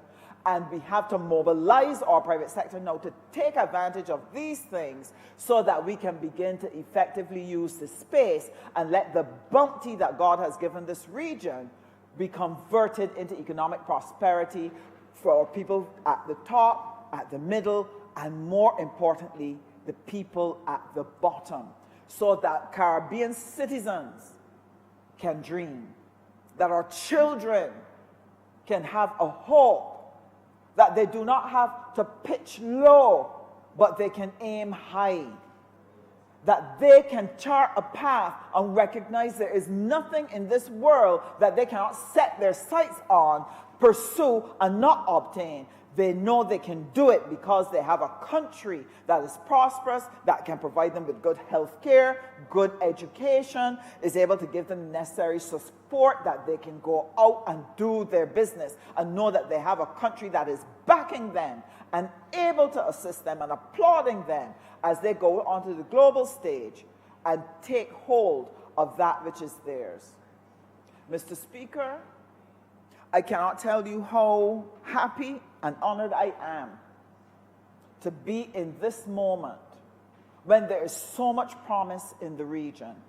And I want to say, as did my colleague from St. Peter, that Barbadians need to engage. Do not depart from your moorings. Recognize that we are one people, that we share and share alike, that unity is our strength, and that we have to sit together and be able to work through what we need to do, whether it's joint initiatives, whether it is taking our services and carrying them across the breadth of Caricom. Whatever it is we need to do, we need to make sure we galvanize and make sure that this region becomes very prosperous. Mr. Speaker, I'm very much obliged to you, and I look forward to having many more opportunities to come and share on the progress that we are making in Caricom for Caricom citizens. I'm obliged. Honourable Member for St. Michael West. Thank you, Mr. Speaker. I shall endeavor to be relatively brief and to speak pertinently to the issue before us. And of course, as Barbadian, I will be supportive of any legitimate effort to increase opportunity for Barbadians. As a regionalist, I will be supportive of any regional effort to create a wider arrangement for greater opportunity for Caribbean citizens. Caribbean, Mr. Speaker, as I'm sure you know and realize, is a region perhaps more so dependent on services in relation to the development of the economy. Perhaps if you do some differentiation, you may attribute a greater level of, or a lesser level of dependence on services to places like Trinidad, to some extent Jamaica. Certainly in the case of Barbados and many of the Oecs countries, the dependence on services is obvious. This region is pretty much profiled, unlike the EU region, where there's a high disposition towards manufacturing goods. But for us, certainly here in Barbados and in many places across the Caribbean, and I think generally it is true, we are more so dependent upon services in relation to the success of our economies.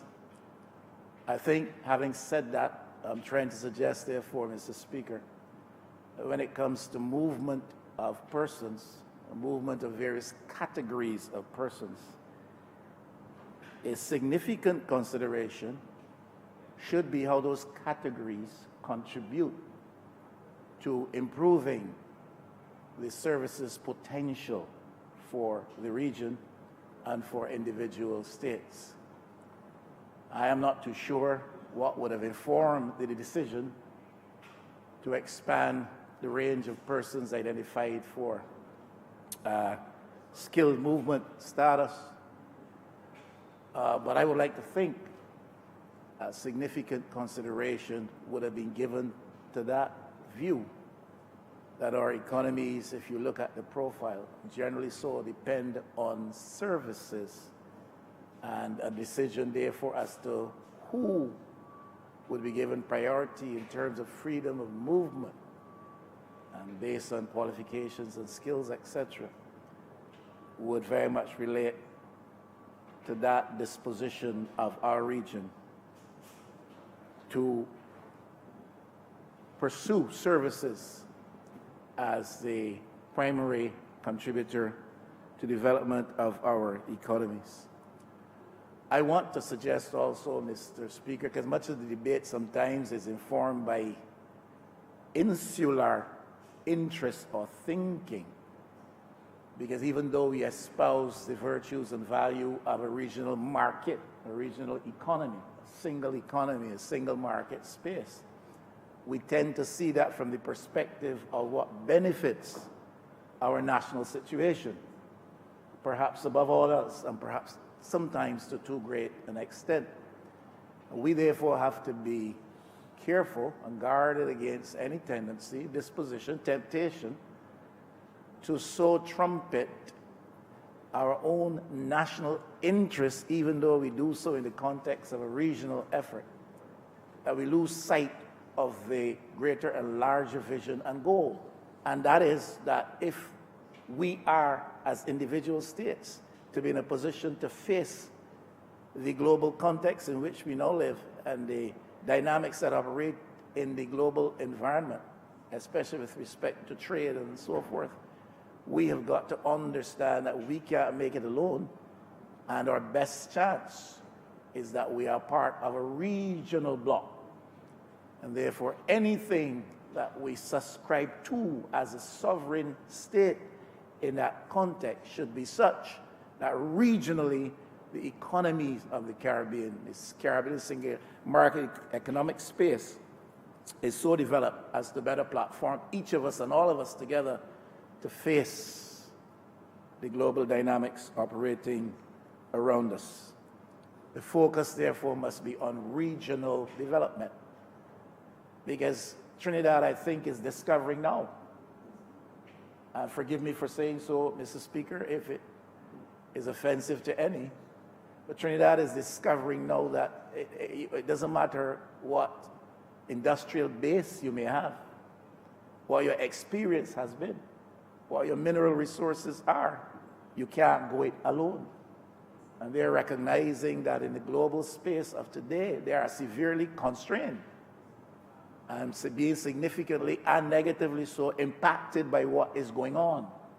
And their economy is in decline, as far as I am aware, and they're facing some of the same challenges which we do, of course, having devalued their currency many moons ago. The second thing I think, Mr. Speaker, I want to put for our reflection is the matter of the institutional supra supra architecture that we develop in the region. Obviously, that has to be functional. Obviously, it has to be adaptive. And I say this only to suggest that even at this early stage of development around the entity we call the CSME, we have had issues with supra-architectural institution. You are, Mr. Speaker, a legal luminary who practices here and I think across the space, if I hear correctly, and you do well therefrom, if I'm accurately informed. But Mr. Speaker, if you look at the CCJ, well, with respect to the CSME, not a problem, because it interprets Caricom law or CSME law for us. And its decisions are supposed to reflect, well, basically, the will of the people within the context of the regulations which have been set up and the aspirations which we all hold. But we have had here in recent times the voice of government suggesting that perhaps we should withdraw. I think that was suggested from the CCJ. And the CCJ may be accepted as an institution with respect to CSME largely, even though with some misgivings, as recent experience has shown us. But when it comes to the replacement of the Privy Council, in that respect, outside of the context of the CSME and the single economy and all of that, CCJ is only accepted in limited jurisdictions. The point I am making is that if we are serious about development, Mr. Speaker, we have got to ensure that there is a high degree across the region of respect for our institutional architecture, and that we institutionalize those entities in a way which is functional and in a way which is adaptive. And that we're not just setting up institutions because at the end of the day, having met, heads want to suggest we have accomplished something which proves not to be attractive, adaptive, or binding on others beyond the moment.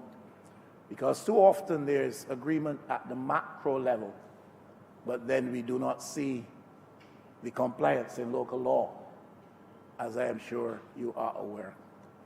And if we're serious about development, we can't just institutionalize a mechanism for wider free movement without also understanding and implementing or institutionalizing mechanisms that would help to enhance that free movement and take us to the objectives that we aspire, to which we aspire to achieve.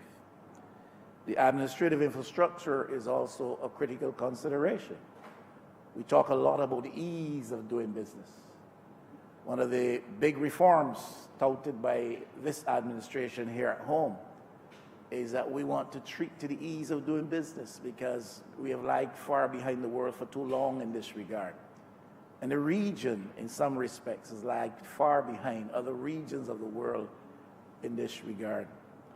But if we have institutions in a context where we are providing for wider free movement, we have institutions which do not accommodate with efficiency and greater speed the aspirations of those who seek to move, then we are negating the decisions which are taken with respect to matters like this. So we want to include security guards and domestics and all of the rest of the categories that have been identified over the past several years. But if the administrative mechanisms which are supposed to give expression to these decisions are not properly functional, rather than having ease of doing business, we have both a dis-ease and an unease with respect to that, and the efforts are negated, I want to suggest, and that has been the experience of some in some regards. And there are states which may be more forthright, faster of pace at doing the necessary, the expected, but there are others that lag far behind in so doing. We're doing this measure today And I suspect we want to get this done because we have a meeting coming down next week. And the view might be taken that because the decision is taken at the levels of the head, at the level of the heads, then it is all right. Compliance is to be observed in that context, in the local situation. But the fact is, the Parliament is giving approval to formalize expression to a decision taken at the higher levels across the region. And this is what we need to treat to, that we do with efficiency and with a greater measure of pace. We do the necessary in putting in place the mechanisms that will facilitate decisions like this where we want to advance the movement of people. Now, Mr. Speaker, is a point to which I want to speak. I've spoken to it with respect to our local circumstance in Barbados, and I will speak to it unrepentantly and repeatedly going forward. But it is a situation that obtains across the region as well. And unless we address this, the region will not get anywhere. And it has to do with the lot, the plight of our young potential working population across Barbados and across the region, Mr. Speaker. There's a challenge of lack of opportunity for young people. And hopefully this measure will help to address that issue. But I really believe it is a scar on the economic image, the economy image of the region, that our young people, well-educated, especially here in Barbados, continue to be disillusioned by lack of opportunity. There's the dynamic now of escapism, which obtains too prominently in Barbados. And Mr. Speaker, if you speak to young people who've gone through the school system, the university system, tertiary level, and they will express a desire to escape from the confining, constraining context of Barbados, to find opportunity elsewhere outside of Barbados. Now, this is not a situation that this government has, this administration has created. It is a reality which we face. We continue to invest large volumes of taxpayers' dollars in educating our people free from the cradle to the grave, figuratively speaking. And then the economy is not so elastic, is not so expanded as to provide requisite opportunities for them. I think I heard this passingly referred to earlier. And it is a sad thing. And it is something that we need to seek to correct. And unless we look at this specifically, this region is facing down a barrel of danger, because you cannot continue to have large numbers of persons unemployed in Barbados or across the region. You cannot continue to have larger numbers of persons underemployed in Barbados or across the region. I tried to look at some of the statistics, Mr. Speaker. It tells me it is 1 in every 4 in the Oecs, 25% unemployment among young people. Now we can stand and we can look more flatteringly at the unemployment rate generally and boast of 6 or 7 or 8 or 10 or 12%. But the reality is, among young people, you're facing down unemployment levels much, much higher than that. The Oecs is about 1 in 4. In Jamaica is about 28%. In Guyana, about 23%. In Barbados, here at home, Mr. Speaker, we are at 30%. And to have that kind of situation obtaining is courting disaster. If we don't correct that, I predict, not with any glee, I predict, if we don't correct that, we will have a social explosion in this country. Young people must find outlets, channels to use their energies, and to use their skills. And when people are frustrated, when the system seems not to be elastic enough or expanded enough to accommodate them after hard years of effort in preparing themselves, you will get that frustration manifesting itself in certain forms of indiscipline, and it could be violent type of indiscipline. And that's something we have to face as a region. That's something we have to face as a region. And if the movement of persons in the context of this type of bill is not accommodating of that, if the movement of persons contemplated by this type of measure does not take that into consideration, then we're spinning top in mud. Because unless we can find opportunities for our young people, we will lose them. And if we don't lose them because they cannot find an avenue of escape, then there will be an eruption, Mr. Speaker, and we've got to treat seriously to that. We need to enhance and sharpen the pool of skills that we have across the region. We cannot afford, in the context, especially the one I just described, to have a situation where you have underutilized resources, which in fact can be utilized if there are proper mechanisms to move them from point A to point B, which I understand this bill to be seeking to do. There's need for optimum development of that skills pool that we have across the region. In that context, we need to improve the standards, because we're not only accommodating each other, but we're accommodating each other to help each other to compete with the world. And therefore, those standards must be lifted. I have seen in my short lifespan, I've seen in my short lifespan,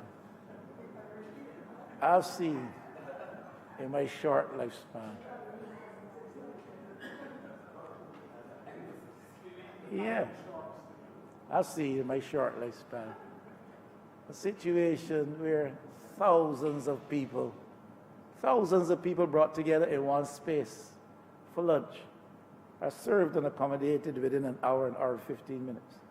We go in certain places here, you call for a meal, you gotta wait 45 minutes, just a single meal. And that speaks to training, it speaks to discipline, it speaks to standards, and there's standards of service. And many of us have had to lament the quality of service, the standards of service to which we find ourselves exposed to in Barbados from time to time. I'm sure, Mr. Speaker, you and I have not had a chat about that matter, but I'm sure you would have had that experience where you really believe that this can't be happening. And it applies all across the board. It's not only those who are involved in tourism-related services, it obtains among the professionals too, Mr. Speaker, you know that, not yourself. You're a shining example. You're a beacon. You're a model to those who would aspire to high levels and standards of service. But you know, Mr. Speaker, people keep you waiting weeks and weeks and weeks and months and months and months. And that level of and standard of service, and beyond that, standards of skills, we cannot be satisfied for a level obtaining in this region when in fact the rest of the world is outpacing us. How can we compete if we don't come up to scratch in terms of skills and in terms of standards?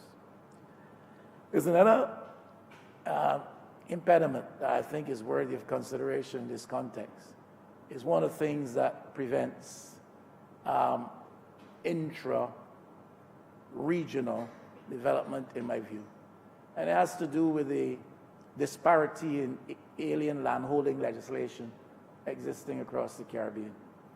And it's different from Barbados, it's different in Trinidad, and that type of thing. And when you run into these differences, then you have an issue with really seeing yourself as a community, as a single market, as a single economy.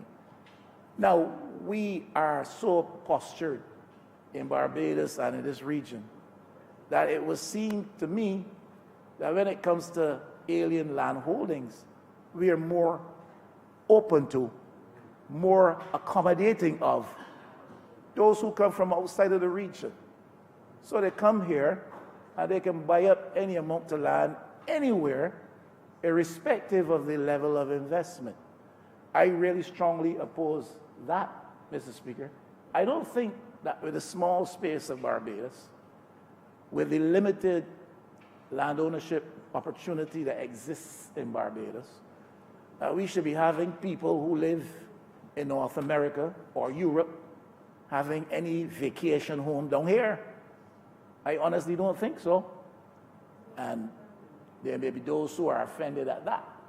Let them go find space in the Mediterranean. Let them go find space on the Asian continent or elsewhere.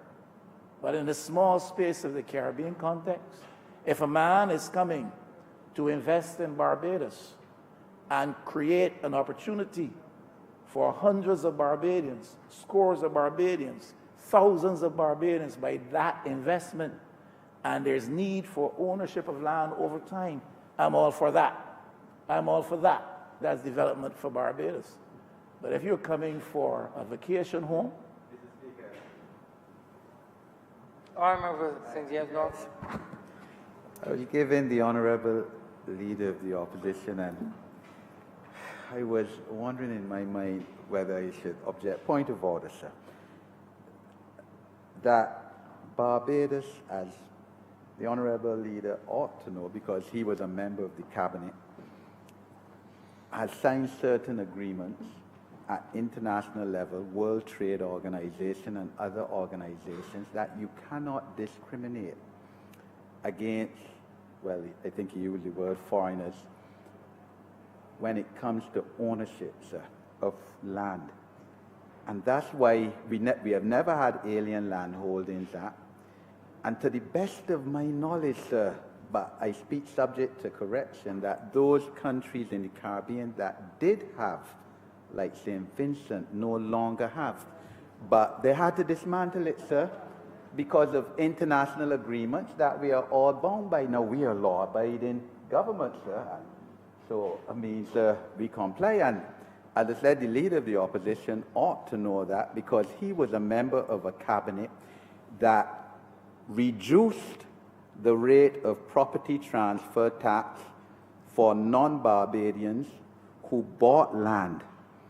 And because of agreements we signed, the property transfer tax was applied to purchasers who were not Barbadians when they bought land. I think it was 10% of the purchase price, sir. And that was, in fact, removed. And for the vendor, it was equalized whether you were Barbadian or non-Barbadian. We had to do it, sir, complying with international law, sir.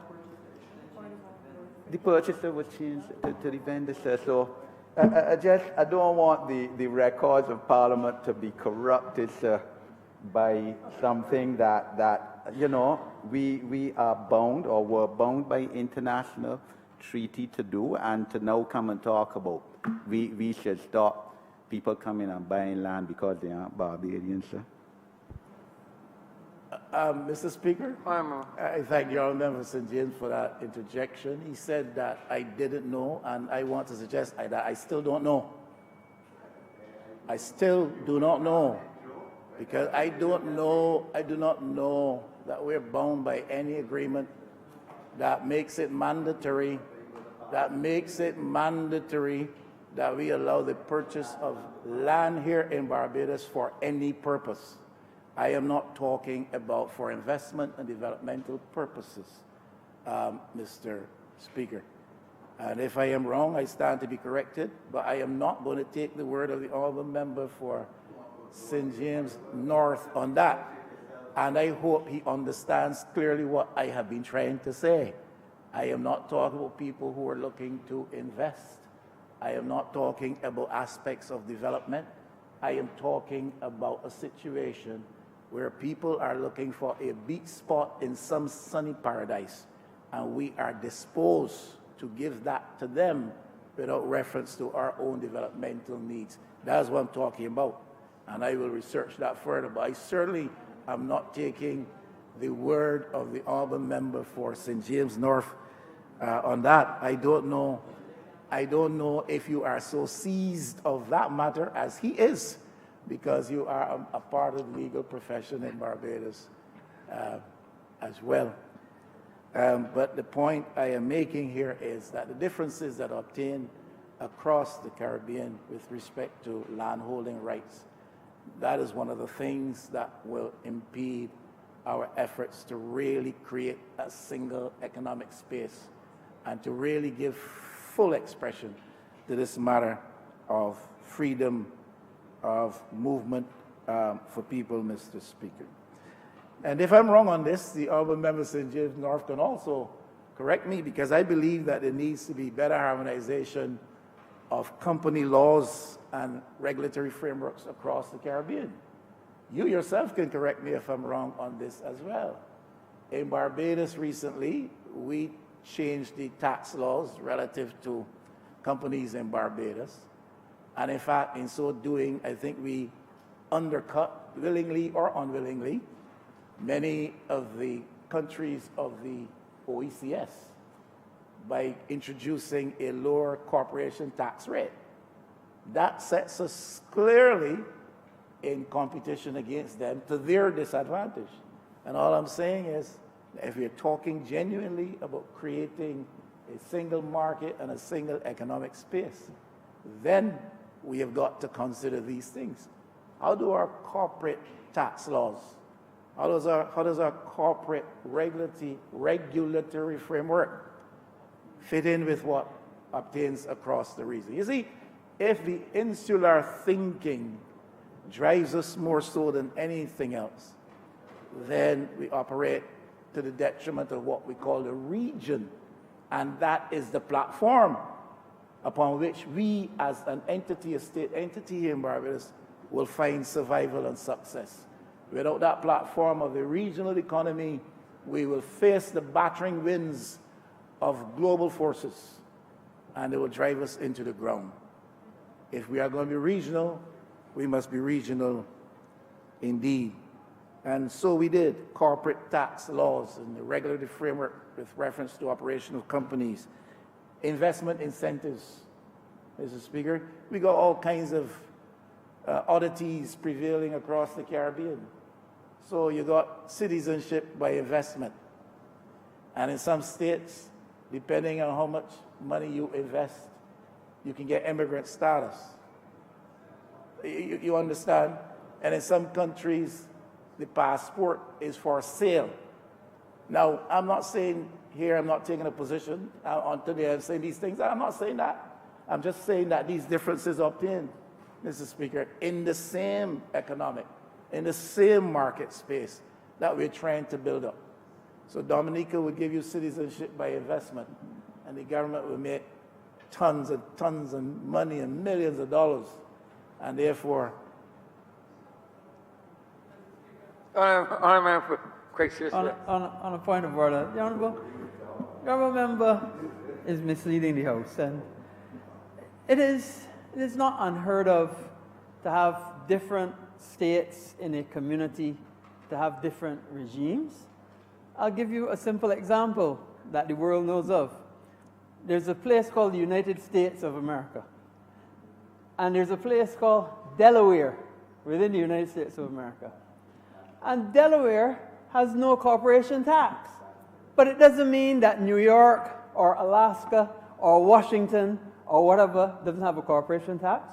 And Delaware has that to attract people to come and register their companies in that particular state. So just because you have a state within a particular community, and nobody can tell me that the United States of America is not a well-functioning economic community. It is. And yet still they have states within that community that have different tax regimes. So for the honourable member to suggest that because you have one tax regime in one state and another tax regime in another state, that it doesn't enable economic harmony is obviously not correct. And I give you an obvious example. Another example is United Kingdom. And I'll give you another example. There are parts of the United Kingdom and parts of the European Union that have different tax regimes. Jersey is well known, minimal taxing control, but yet still part of a very well-known economic community. So the honourable member is misleading the House, and I just bring those to his attention. Continue, I always like it when the honourable member Christchurch West interjects himself. He sort of energizes me. He brings a certain level of energy and genuineness to his comments. And I really do like it when he interjects. Not because he's right in the response he's making to what I'm saying, because I've never said that these things don't exist elsewhere. You're a lawyer, Mr. Speaker. You know, I've never said for one moment that these things don't exist elsewhere. I have said that for a small space like this region, we have got to consider the extent to which there are impediments to the process and to the progress that we seek to make. So when fellows sell citizenship, and when fellows sell passports, etc., and other investment mechanisms are used to take an advantage, we got to consider the extent. When we do these things, we've got to consider the extent to which they impede or impair our progress and our efforts. That's all I am saying, and you as a legal luminary understand that clearly, and I'm sure the honourable member for Christchurch West on further reflection would understand and appreciate what I'm saying. Even though what he said was true, it was not an appropriate response to what I was saying. And that's all I'm saying there. Now, the other thing, Mr. Speaker, is the matter of political pandering. It has been referred to here already. Political pandering. And we have had that.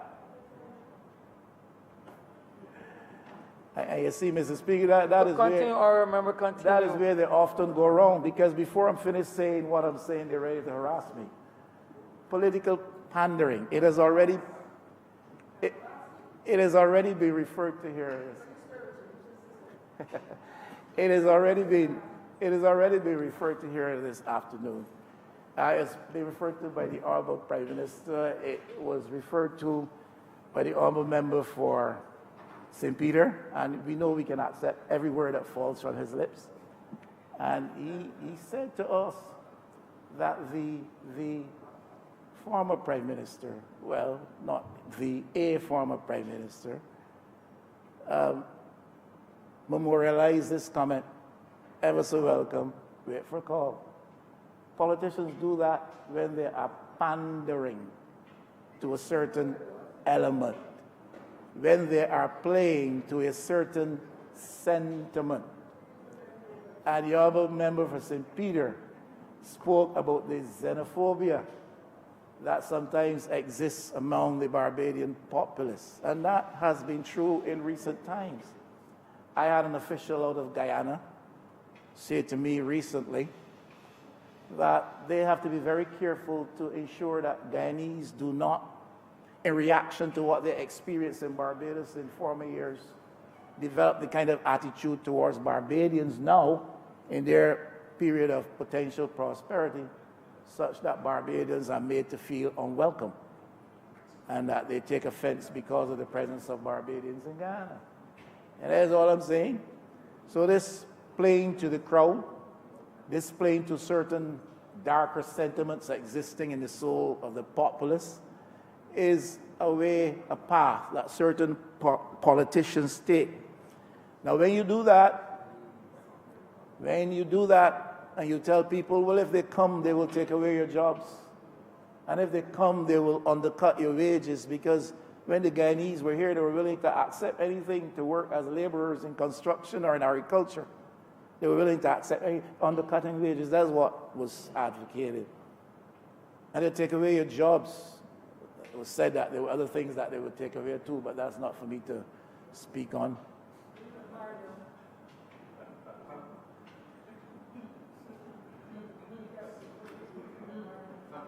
Continue, honorable members, to make it best. Don't be distracted, honorable member. Do not get distracted, honorable member. I always seem to excite the honorable member for St. Thomas. I always seem to excite her spirits and energize her. And she tends to respond to things which I have not said. Yeah, but that was the view. And there are people who play to that sentiment and that fear in the bosom of some Bajans. And therefore, they felt that that was a popular thing to do and would bring some political advantage to them. And these are the types of things that we have to guard against. Barbados has been pretty much, except for that period, in the vanguard of promoting the business of regional integration and the creation of a single economy. Barbados has always been in the vanguard, well, except for that particular period of that. And I think we've got to educate Barbadians to understand and to accept that if Barbados is to find and to continue to have its place in the sun in today's global context, then we have to do so holding hands with our brothers and sisters from across the region. And therefore, we've got to be able to get away from that kind of immature thinking that may have had its place in former years, but no longer exists, because we either do it together or we will die independently of each other. And that is my strong view. I have to say a word about productivity, Mr. Speaker, because if you're talking about movement of labor, you're talking about facilitating one of the key inputs in productivity, in addition to capital, etc. Now, I don't know that I've heard it very clearly outlined anywhere that there is a proper approach to the issue of productivity in the region.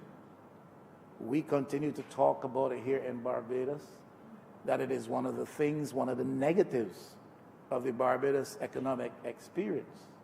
Insufficient level of output, insufficient level of productivity.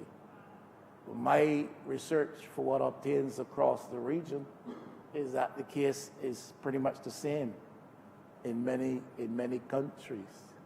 And therefore, to be able to compete with the world, we've got to better produce, more efficiently produce, and create greater levels of output. It is necessary for competitiveness. I've heard it said in this very chamber. I've heard it from the lips of the Honorable Prime Minister, heard it from the lips of others who speak on economic matters.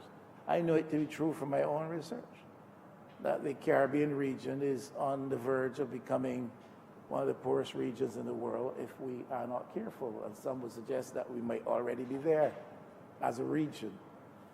And part of the problem is the lack of productivity, to the extent that we should be seeing that exist. Productivity must become a critical component in our economic growth strategy. Now, I have said this before, and please don't get upset, because I have to say it again until I see it. I have not heard a clear growth strategy enunciated by this administration. I have heard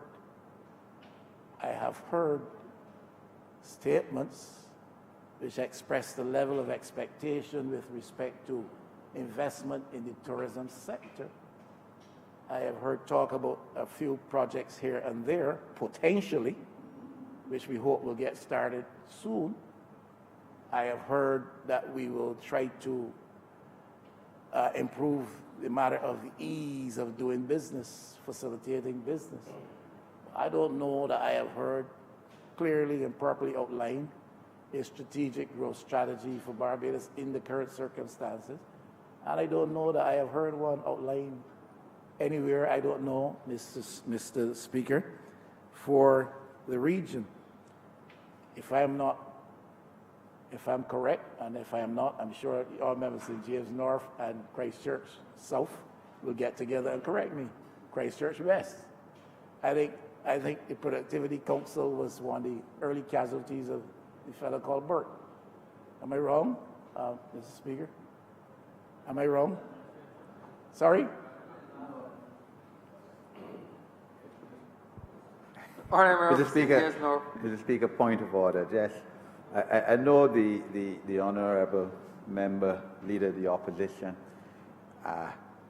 He's searching here, unsure whether what he's saying is correct. I can assure him that's not true. The last government had taken the decision in terms of the Productivity Council, and in fact, I believe to merge that with another entity, with NICE. That's correct.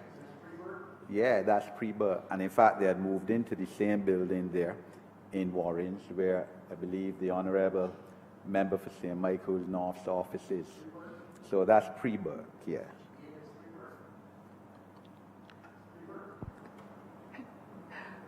Continue, Honourable Mr. Michael Hess. Is it pre-birth? I suspect the honourable member for St. James North may stand to be corrected by the honourable member for Christchurch East Central.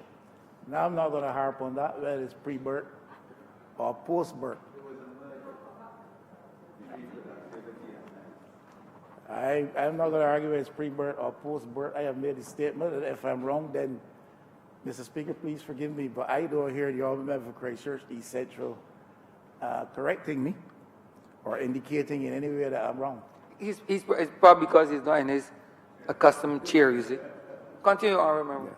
So we've had a situation where we have had some impact on matters relative to productivity in Barbados, which is not necessarily encouraging. Let me put it that way. We have to be able to reduce unit costs of output in Barbados, and productivity will help us with that. We've got to be able to increase or enhance competitiveness. Productivity will help us with that. We've got to be able to increase profits for businesses. Productivity will help us with that. We've got to be able to improve incomes. Productivity will help us with that. And we certainly have to be able to better encourage spending. Productivity will help us with that, and so the entire economy benefits from that. And that's true of Barbados. It has to hold across the region. Because we improve our levels of productivity here, and we're part of a regional economy where that does not obtain, then we have some issues going forward. Now, this BERT program has had some impact we got to face up to. I'm still talking about productivity. A recent experience, I'm glad the honourable member for Christchurch West is alert this afternoon.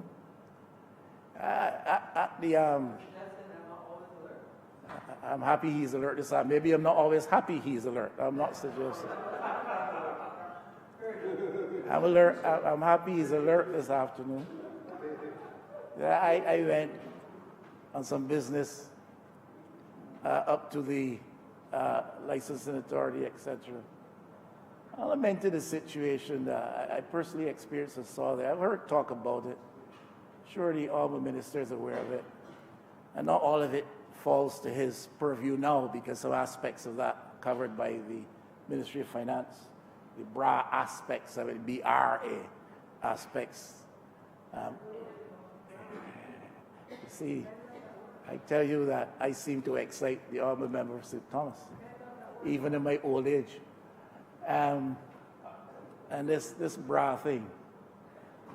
And I was interacting with some of the staff there, long lines, slow movement, and they were expressing lament. You should have, on a normal situation, normal situation, a staff complement of 13, I think. And under the bird thing, you were reduced to a complement of 5. And of that 5, only 3, perhaps, or 2 would be available at any one time, causing a tremendous slow rate of output. And I'm not trying to be critical here. All I'm trying to say is the reality is that if you're talking about productivity, you have to consider how government's constraints with respect to human resources impacts productivity. I have heard this complaint from many people across the public sector. There are only 2 people in the department now, and they expect us to do the same amount of work that we have always done. Not only at Public Works, not only at BRA, but across here. I'm trying to suggest, Mr. Speaker, that if in February in the year of our Lord 2020, we're talking about improving the opportunities through skill movement across the CSME, if we're talking about being part of a regional entity that faces the world in pursuit of our own economic development, productivity is a big issue. And there are serious things that impact upon the productivity. And the bird thing is one. I don't know that that is the government's fault. That is the arrangement. And if you have to cut public expenditure, then you have to reduce staff. And if with 13 you were not happy with the level of output, you cannot be happy with the level of output where there are 2. So that is a serious thing, and one of the ways in which we have to analyze the impact of the arrangements on the work. Deflated incomes. Because, Mr. Speaker, in the last several years, we have not been able to give the kind of increase to our workers that perhaps we would have preferred to so do. And in a context where taxation levels have risen, in a context where prices and costs of living have gone up. And therefore, the effect of that is deflated incomes. And when you're operating in a situation where you're faced with hard labor every day, and at the end of the week, at the end of the month, what you earn as an income is insufficient to meet your cost of living expenses, then it becomes a disincentive to productivity. And that's all I'm saying. And therefore, this business of productivity has to be looked at in a far wider context than that which we now so do. Now, look, I promise you, Mr. Speaker, I would have been brief. I got some further notes here, but I am going to stop. And obviously, I support the measure that has been introduced by the Prime Minister to expand those categories of persons who will benefit from the privilege of movement within the context of the CSME. Thank you.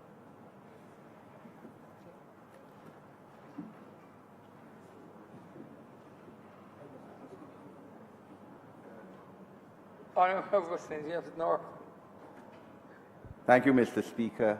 I'm not going to speak for my full allotted time because I think that the Honourable Prime Minister made one of the finest speeches on Caricom and the Caricom project as it relates to Barbados that has ever been delivered in this Parliament.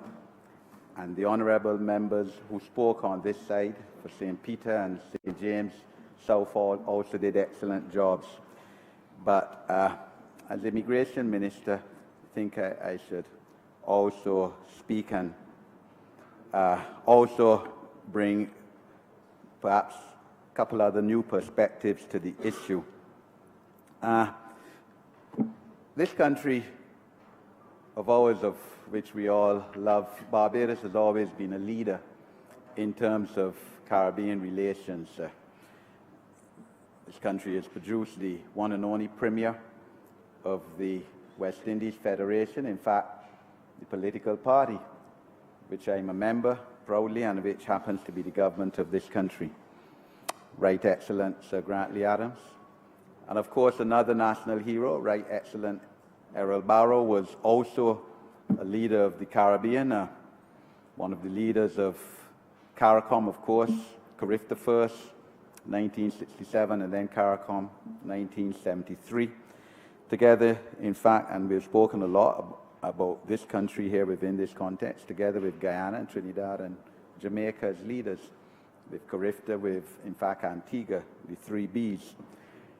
Then even the former Prime Minister, Erskine Sandiford, would have been part of a Caricom initiative and the commission, and with the Honourables Alistair McIntyre and Sridhar Ramphal initiative, and of course action plan, and then the last Barbados Labour Party Prime Minister, the Honourable Owen Arthur, of course at the forefront of the CSME, and because of that, in fact, Barbados, the leader of Barbados, Prime Minister of Barbados, is recognized as the leader of the CSME, and that's so today, sir, both in fact and in reality, with our Prime Minister, within a month of becoming Prime Minister, 5 weeks, going to Heads of Government Conference in Jamaica, early July 2018, and essentially dominating the conference. And now, of course, as Caricom leader, I think it is for 6 months. So, sir, we reached the situation, of course, in the revised Treaty of Chaguaramas, where initially there were just 5 recognized categories of skilled nationals. And even though the heads of government agreed in 2007, I think it was, to the expansion of 5, no legislation was passed in this Parliament to legalize that, even though, as the Honourable Prime Minister correctly said, under treaty Caricom arrangements, the decision of a head of government is in fact force of law in a country.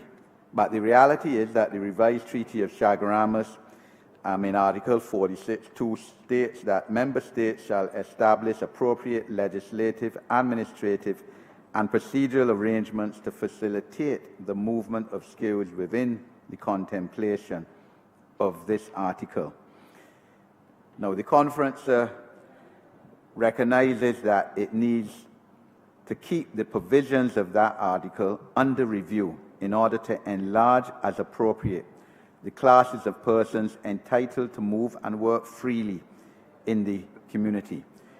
And hence, sir, in December 2018, there was a decision to move the category of persons from 10 to 12 with agricultural laborers, security guards. And so these are not big, highfalutin people, sir. Agricultural labor, so is backbone of our economy historically and traditionally, sir, even though we have moved away from that. And I want to speak within that context, sir, because, you know, the 10 lost years between January 2008, May 2018, really, were not only that because of words, sir, and rhetoric, sir. It was so in many ways, sir. We had a situation where we had still a reasonably thriving agricultural sector, sir, a lot because of Guyanese labor that was here. The Honourable Minister of Agriculture, the Honourable Member for St.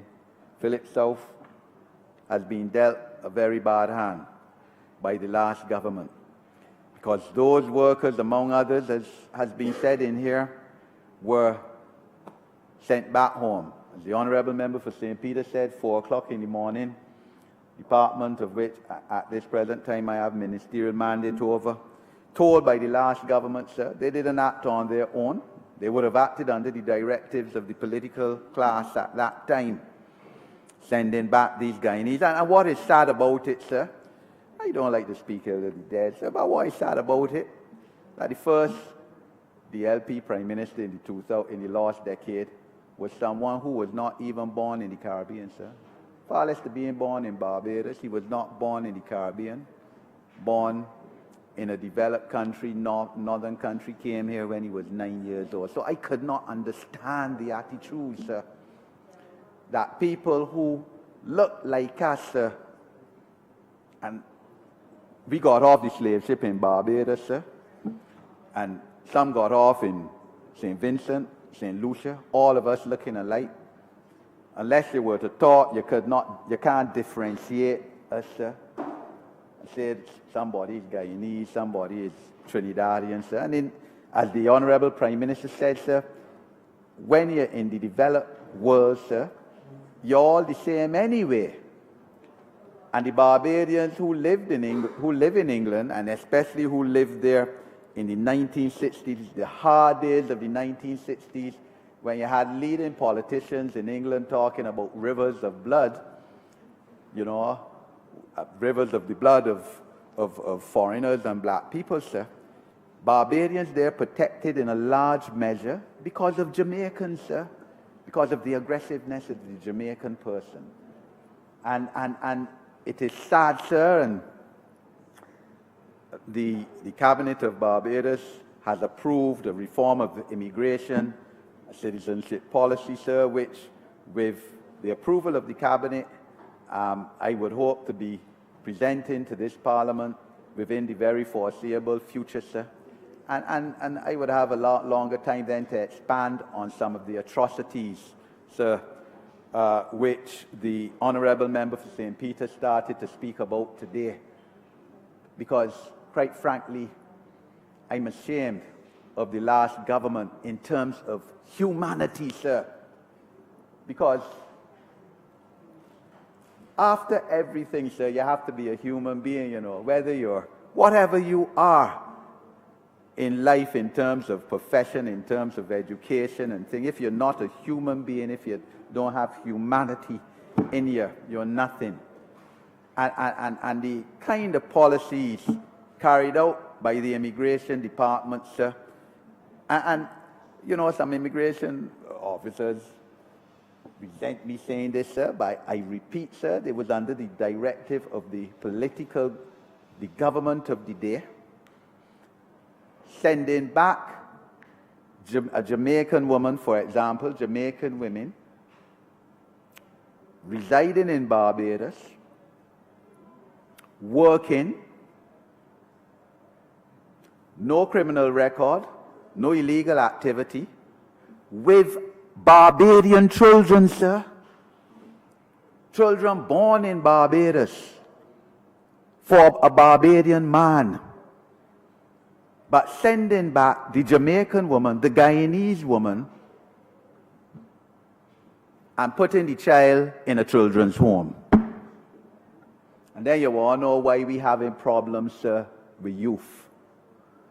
I mean, that is no different from what a leader of a developed country now is doing or would like to do. No different, sir. We condemn that leader, but, you know, that happened in Barbados, sir. Luckily, in all cases that I've seen, lawyers intervened, the legal process, and stopped the deportation, sir, correctly. Because that should have no part of a 21st century Barbados, sir. And it's a dark, it is a dent, sir, don't want to say dark, it is a dent in the history of Barbados in terms of our drive for solidarity. That word was used in terms of Caricom relations. And we hope never to have that again. That is the truth. Because Barbados, as has been said, has benefited more than any other country in terms of Caricom.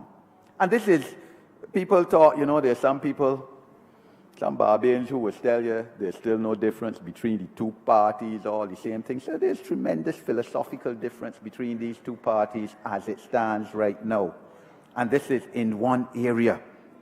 Because even now, the present leadership of the Democratic Labour Party, leadership, quote unquote, sir, because I don't know, Honourable Member for St. Michael's earlier today said that he predicts the total demise of that party, and he's probably right. Right now is a mere lobby group out there keeping noises once in a while, sir. But the present leadership makes no apologies and adheres to this policy of the Democratic Labour Party government in the last decade. But Barbarians can't expect that Barbados must have a positive trade balance with other Caricom countries. The only region in the world where we have a positive trade balance, where we export more goods and services than we bring into our country. We export more goods and services to other Caricom countries than we bring into Barbados, sir. But expect that we can keep out movement, free movement of labor, sir. It can't work. I mean, life has to have some balance, sir. And all of us in here know that. All of us have relations, sir. You can't have it all your way one time, sir. Yeah, life is give and take. So, within that context, I am extremely happy to be supportive of this bill, sir. And, you know, it isn't, as was said, a free-for-all, sir. When you look deeply at this bill, sir, an agricultural worker, yes, can come in as a skilled national from another Caricom country, but that agricultural worker must hold a CVQ, Caribbean Vocational Qualification, issued by a national training authority, on NVQ, sir.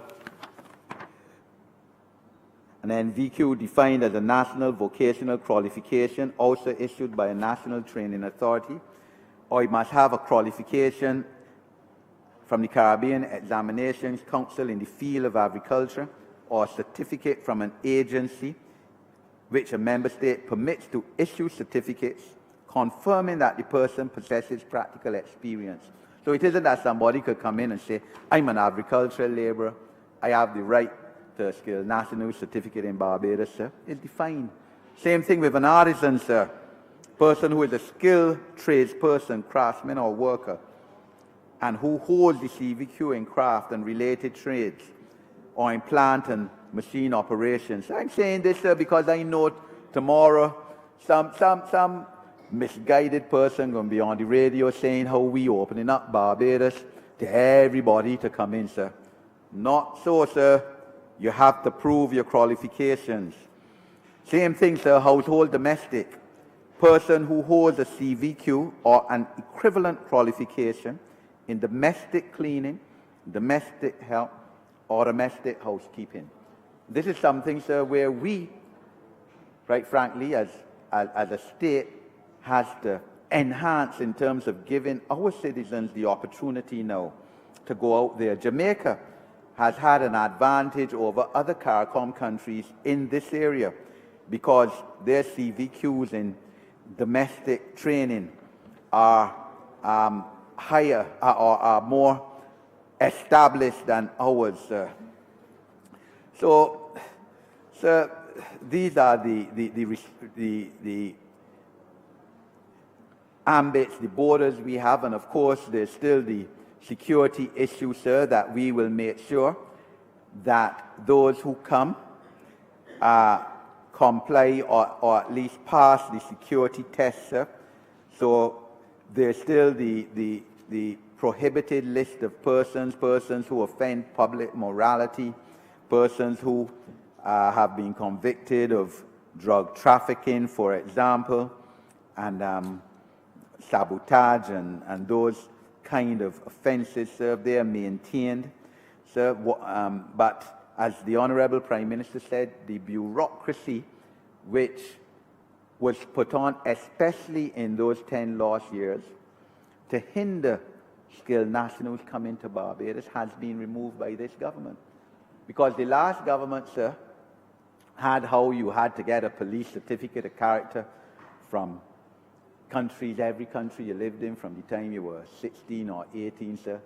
So for 6 months. I can't remember, sir, every country I lived in for more than 6 months, sir. I mean, when I was young, I was about the place, studying, you know.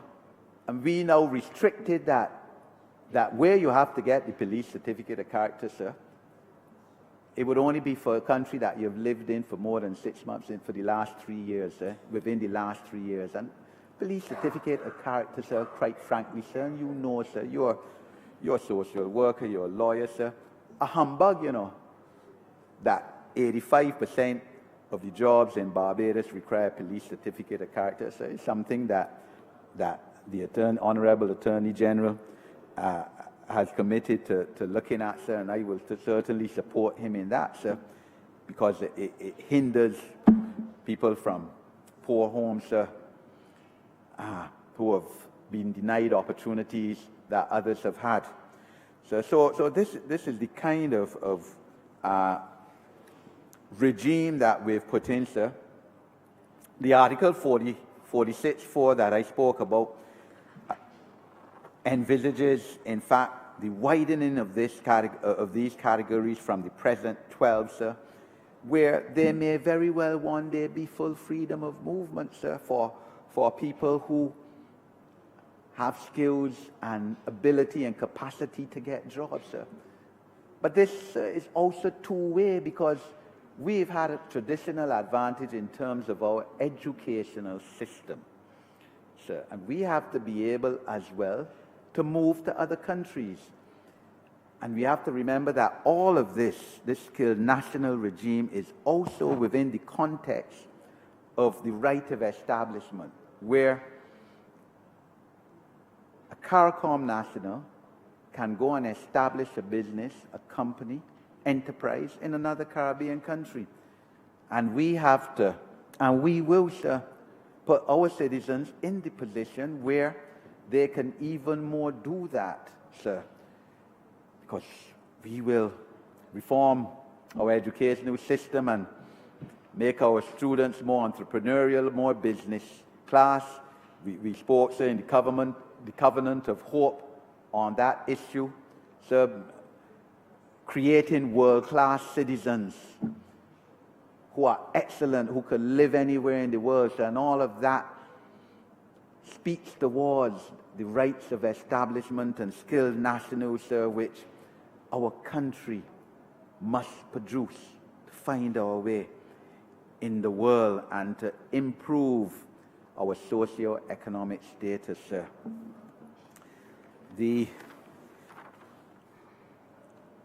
And the Honourable Member, the Leader of the Opposition, spoke on the issue of services, sir, but seemed to be forgetting in a way about this right of establishment, because right of establishment, sir, also speaks in addition to goods, but services as well.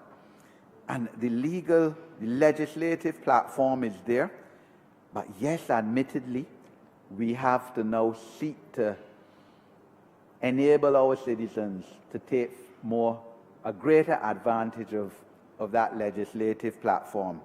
And Prime Minister, Honourable Prime Minister, is right, sir, that it would be great if every teenager or every Barbadian, at least by the time they reach teenage years, has the opportunity to travel and see another country, sir, because part of the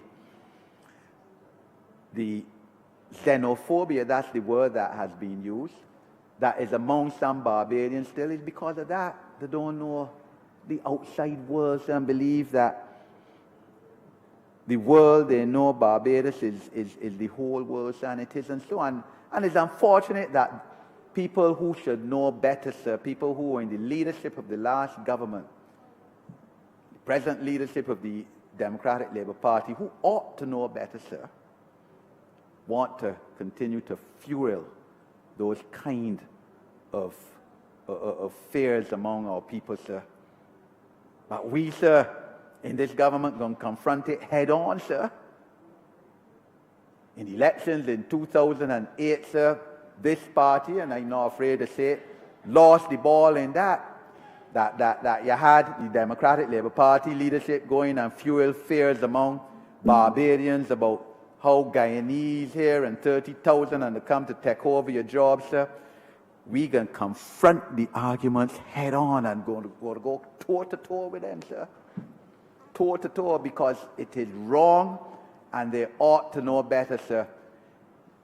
In 2007, the third term of the Barbados Labour Party reign of office, last time we were in office, sir, with all these people that the other side said were here illegally and working, sir, unemployment rate in Barbados was at its lowest ever since the abolition of slavery, sir.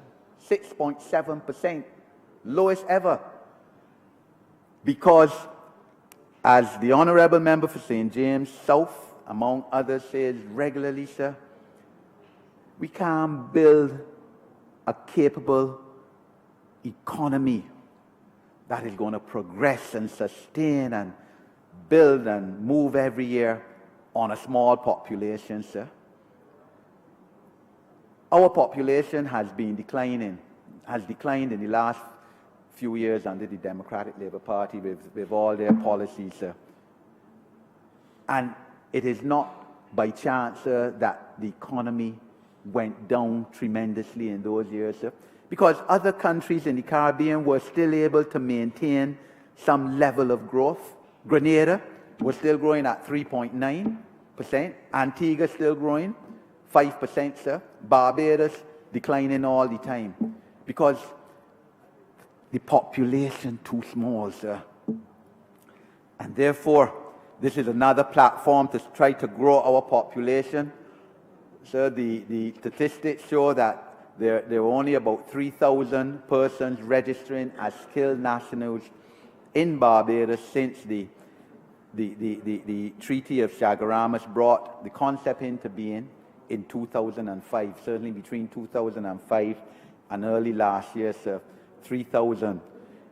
So we have to grow, and these are people, sir, who will live in Barbados, will pay taxes, sir, income tax, VAT,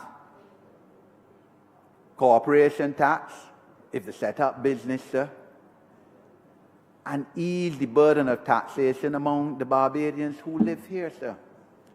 And it is only right, as was said earlier in this debate, that if they come to live, that their spouses must be able to come to live and to be able to work without a work permit.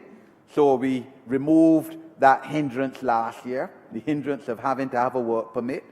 This government, sir, this parliament, under this government, liberalized and equalized the education, sir, and the health care, the ability to access education free once they were the children of Caricom skilled nationals.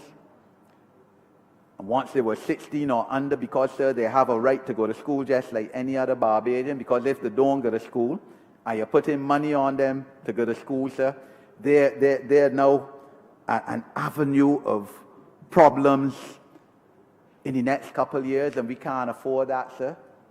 Better that we take off the $350 a term now than to have to spend $32,000 for somebody every year up in Dodge. And the contingent rights, sir, that go with the whole process, sir. Granted that Caricom still has to overcome totally the challenge of the social security system, sir. The ability to transfer your social security that you paid in one country to another country. I don't think that that is as easily facilitated as it ought to be, and it's something that I'm sure that the heads will look at, sir. I know, again, you're going to hear arguments on social media, sir, fake social media from tomorrow, that we doing this, sir, and other Caribbean countries not doing that, sir. The issue of reciprocity is before the Caribbean Court of Justice as we speak, sir, in terms of, I think it is Antigua, whether countries that allow in, let's say, an agricultural worker, must allow in an agricultural worker from every Caricom country where a Caricom country may not sign on now to the extension of the agricultural worker or security guards. The Caribbean Court of Justice will decide, sir. That's our highest court. And what they say is the law on this issue, sir. But that doesn't stop us. We know that this country, Barbados, has benefited more than any other country from the Caribbean Caricom enterprise, sir. We have always, except for those last 10 years, rightfully taken the place of leader of the Caribbean, sir, historically, from before independence. And as the Honorable Prime Minister said, a lot of our leaders in various fields went and started out as teachers, for example, in the Oecs, what are now the Oecs countries, before coming back here to work. We could speak about, as the Honorable Leader of the Opposition did, about the absence of supranational body. Sure, Barbados would love. I'm sure that we would sign on to the supranational body that would be able to adjudicate alleged infringes of the treaty, the obligations of member states under the Treaty of Shag, the revised treaty. But decisions are taken unanimously, sir, and therefore there's the absence. Hopefully one day the other countries will come to Christian understanding and realize that everyone has an obligation to observe the documents and the international agreements, regional agreements that they have signed. Sir, but I certainly don't agree with the Honourable Leader of the Opposition about lack of opportunity within this concept for our young people, sir, that they all have the opportunity to build their enterprises, sir, and we will help them in terms of our educational reform, in terms of the Ministry of Youth, what the Ministry of Youth is doing to enable our young people to take advantage of this whole regime, sir. She said, sir, I'm happy to be part of this, sir, and look forward to the deepening of our Caricom relations with our neighbors. I'm obliged to you, sir. Honourable Member for Microsoft Central. Thank you, Mr. Speaker. Sir, I will be brief. I rise, of course, to support this bill related to the Caribbean community and its strengthening and the realization of its full scope and potential as envisaged under the revised Treaty of Shag. So, of course, I support what is presented in this bill, and what it is attempting to achieve is something that is very important for the economic integration of this region. But furthermore, sir, I could not be silent. Having heard the Honourable Member for St. Michael West, the Leader of the Opposition, rehash and repurpose and repeat the same old rhetoric with respect to growth, the same old rhetoric with respect to productivity. And you will have to understand what something looks like, what something is, in order to recognize what it is when it is before you. You have to understand what growth is to understand what the strategy is or is not. Now I understand the source of the cliff notes might now be looking in another direction. The source of the advice might not be as immediate as it once was, now that that source is engaged in other more productive activities. But let us get real. I have stood in this spot, in this chamber, sir, and outlined a 7-point growth strategy. Interestingly, where point 7 had to do with the fact that this Barbados Labour Party government has decided and has identified as a key part of its strategy engagement with Caricom and with non-traditional partners as being fundamental to the unlocking of investment opportunities in this region and to the economic integration of Barbadians and their businesses and their economic activities and aspirations, so that the markets that are developed are not just the Barbados market, the markets that people reach are really about the region. So it suggests to me that either people are not paying attention or do not really have another platform on which to speak on these matters. So let me help clarify some things briefly. Sir, growth comes from investment. Investors want returns. And that's one of the reasons that we have now the most attractive corporation taxes in the history of this country. It is true that we had to take a decision with respect to convergence of our tax rates. But what is also true is that this government took the bold decision to converge our rates down rather than up, such that we now have the lowest non-zero corporation tax that you can find as an investor who is looking for a market for their investments. So that between 1% and 5.5%, you will not find anywhere. It means that most companies are paying an effective tax rate of about 2%. You see, part of the challenge that we have, it seems, is that we are looking for the same old type of growth strategy where a government stands up and says, we are going to focus on this sector and this other sector and this other sector. That may have worked for a time, but that is not what is going to generate growth and put money in people's pockets in the third decade of the 21st century. And if you read the Barbados Economic Recovery and Transformation Plan carefully,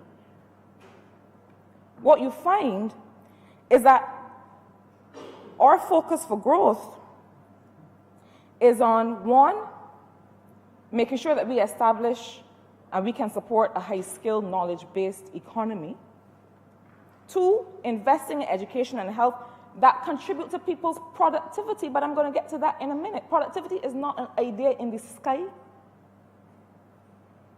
When you invest in people's education, when you invest in making sure that they have access to sustainable and quality health care, you are investing in productivity. If people are not well, they cannot produce. If people do not have the wherewithal and the skills to have access to higher levels of income, then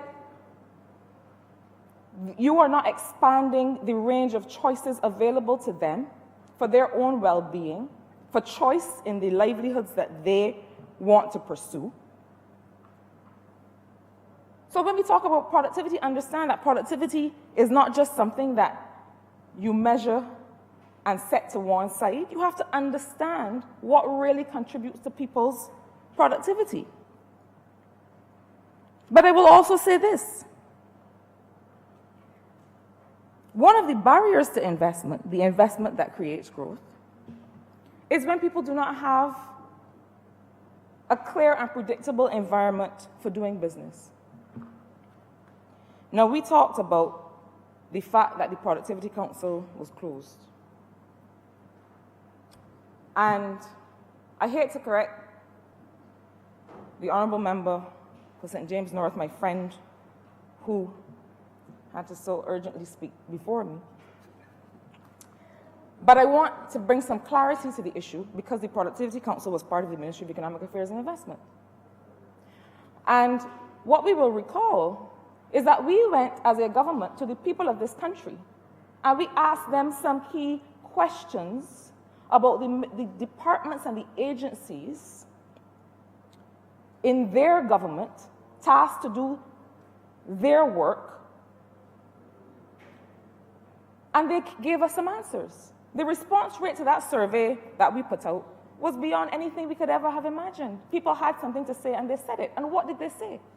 When we asked them whether something was desirable, highly desirable, optional but better delivered elsewhere, they said to us that the National Productivity Council was something that they found optional, that they didn't have any problem necessarily with the work in which they were engaged, but they did not feel that it was an efficient and effective and a smart use of their taxpayer dollars to keep this institution there in its current form, given the fact that we had some difficult decisions to make. And so what did we say? We said that we would rationalize the Productivity Council and the National Institute for Service Excellence. We would bring them to a close, but that we would establish something that was more practical. And what is that something? We had a conversation with the World Bank, the people who are responsible for publishing this information on doing business. And let us not fool ourselves. This is not just a survey. People watch these numbers. Before people put their money somewhere, they say, "Nuh-uh, Barbados? No, Barbados dropping all the time. I ain't putting my money there." And then the Bahamas. People watch these numbers. People quote these numbers to us. We went to the World Bank and we said, you all are the people responsible for publishing this report. You all are the people under the last administration that had this country falling and falling and falling. We know why they were falling, but we wanted to be able to address it directly. We asked them to come here and to take a look around, take a look at our processes, take a look at our ministries and agencies and departments. And since you are the ones that help do the measurement and you've created the survey, let's have some discussions about what are the reforms that we need to look at. And we had those discussions. And the World Bank produced what they called a reform note. And they gave it to us, and it had some very practical considerations for things that we could do to really improve the investment climate, not just for large investors who are bringing millions of dollars, who have started to come back based on a renewed confidence in this economy, based on the fact that we completed successfully a domestic and an external debt restructuring when other people said we could not do it. So successful that our bonds are now trading at par, much higher than anybody ever thought, unheard of after a restructuring, because people believe in this country and in its leadership and in where it is going. So don't tell me that you don't have any growth strategy, because that is what growth looks like.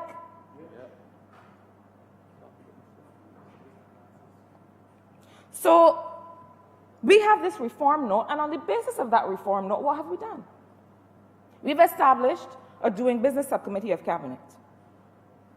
And that subcommittee of cabinet is comprised of all the officers, all of the ministers, whose ministries are responsible for key areas of doing business.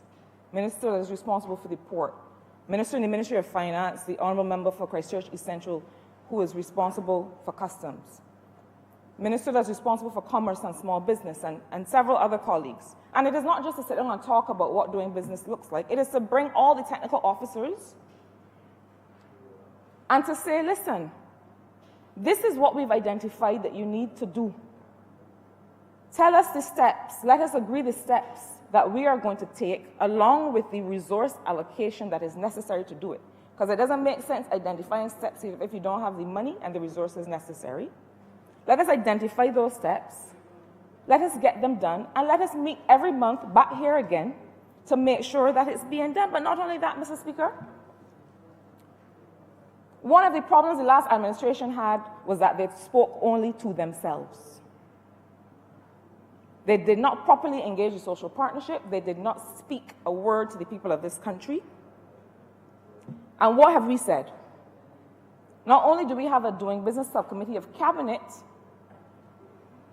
the highest levels of accountability, but we're going to bring in a doing business committee of non-state actors, the private sector and labor, to make sure that we engage the users of services, to make sure we have the full perspective on what we're doing.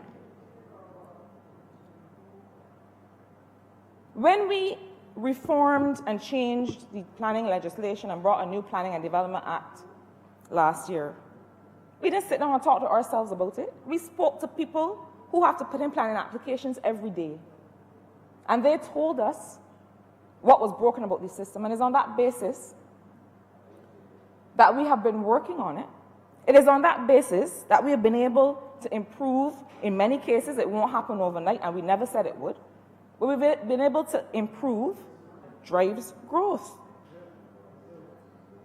Some people want to see a strategy on paper that you put down and it looks pretty and you never do anything. This government is about action, sir. A strategy is only worth the paper it is printed on if you do something about it. But we get so used to talking about strategy for this and strategy for that and being all speaky-spokey and talking pretty. I ain't come here to talk pretty. I come here to work on behalf of the people of St. Michael South Central who sent me here and to make sure that they have better opportunities and that the growth is not just a handful of people who can build bigger houses and drive bigger cars, but that it includes opportunities for people in Carrington Village and Brennan's Hill and Flagstaff and Clapham and Hinesbury Road, where I share a border for now with the honorable member for St. Michael West. So, the further point I want to make on this matter of productivity, sir, is that not only do you increase productivity by investing in people's health and education and skills, which is a key part of our growth strategy, creating the platform for growth is important. Creating the platform for inclusive growth is important, because if you're only interested in major productive sectors where there are already people, major actors, who will have easiest access to the market, and you don't focus on economic enfranchisement and real methods for allowing people, for example, to be a part of the TAP program, to own their own vehicle and have access to government services. These are all part of a strategy that is under execution, not just on paper. We are so busy working, we haven't had time to write it down, but if you would like, Mr. Speaker, sir, I can write it for the honourable member, Leader of the Opposition, and put it in his hands. But I continue, sir. We had a presentation from one of our colleagues in the economic team, and I'll call his name with your permission, Dr. Kevin Greenidge, who shared with the country some information about where we've come from and where we are going and how we know that we're on the right path. And in Dr. Greenidge's presentation, he highlighted the fact that total factor productivity, which is about the productivity of not just labor, but also capital, the real returns from these inputs, fell by 3.3% every year between 2008 and 2017. So, with all due respect to the wonderful, hardworking officers who used to be a part of the Productivity Council and are still now, in a new iteration in some cases, still working on these issues, the fact of having a Productivity Council clearly was not increasing productivity in this country. Between 2008 and 2017, it fell by 3.3% in every year. So when we sit in here and suggest that the fact that we have closed an institution means that we don't care about productivity, when we can prove that the mere existence of that institution was not a sufficient condition to realize productivity, well, it means we don't understand the matters that we're talking about. The level of output of any ministry or department or agency is not just related to the number of people that are in there. We had a situation where there were officers, men and women coming to work in the Ministry of Transport and Works, in the former administration, with not a tool to work with. Coming to work every day. Not a tool, not a bus to drive, no equipment, nothing to get up and drive a stroke with. Obviously, they couldn't be productive. So productivity is not just about counting the number of people you have showing up for work every day. Productivity is making sure that everything that you are investing in, people, skills, equipment, technology, are all converging to make sure to give you the best output that you can get. I can have 5 people standing in a room, or I can have one person with a decent piece of hardware, or piece of software or equipment, or with the appropriate piece. And that one person is able to deliver much more than those 5 people in a room. So let us not get confused with counting the numbers. It is about being able to show what you are getting from the use of the money of the taxpayers in this country. And one of the exercises we went through, and that's why we created the Ministry of Innovation, Science, and Smart Technology, is that we're not just looking at, in our first principles exercise in each ministry and department, going back to basics and looking at what is the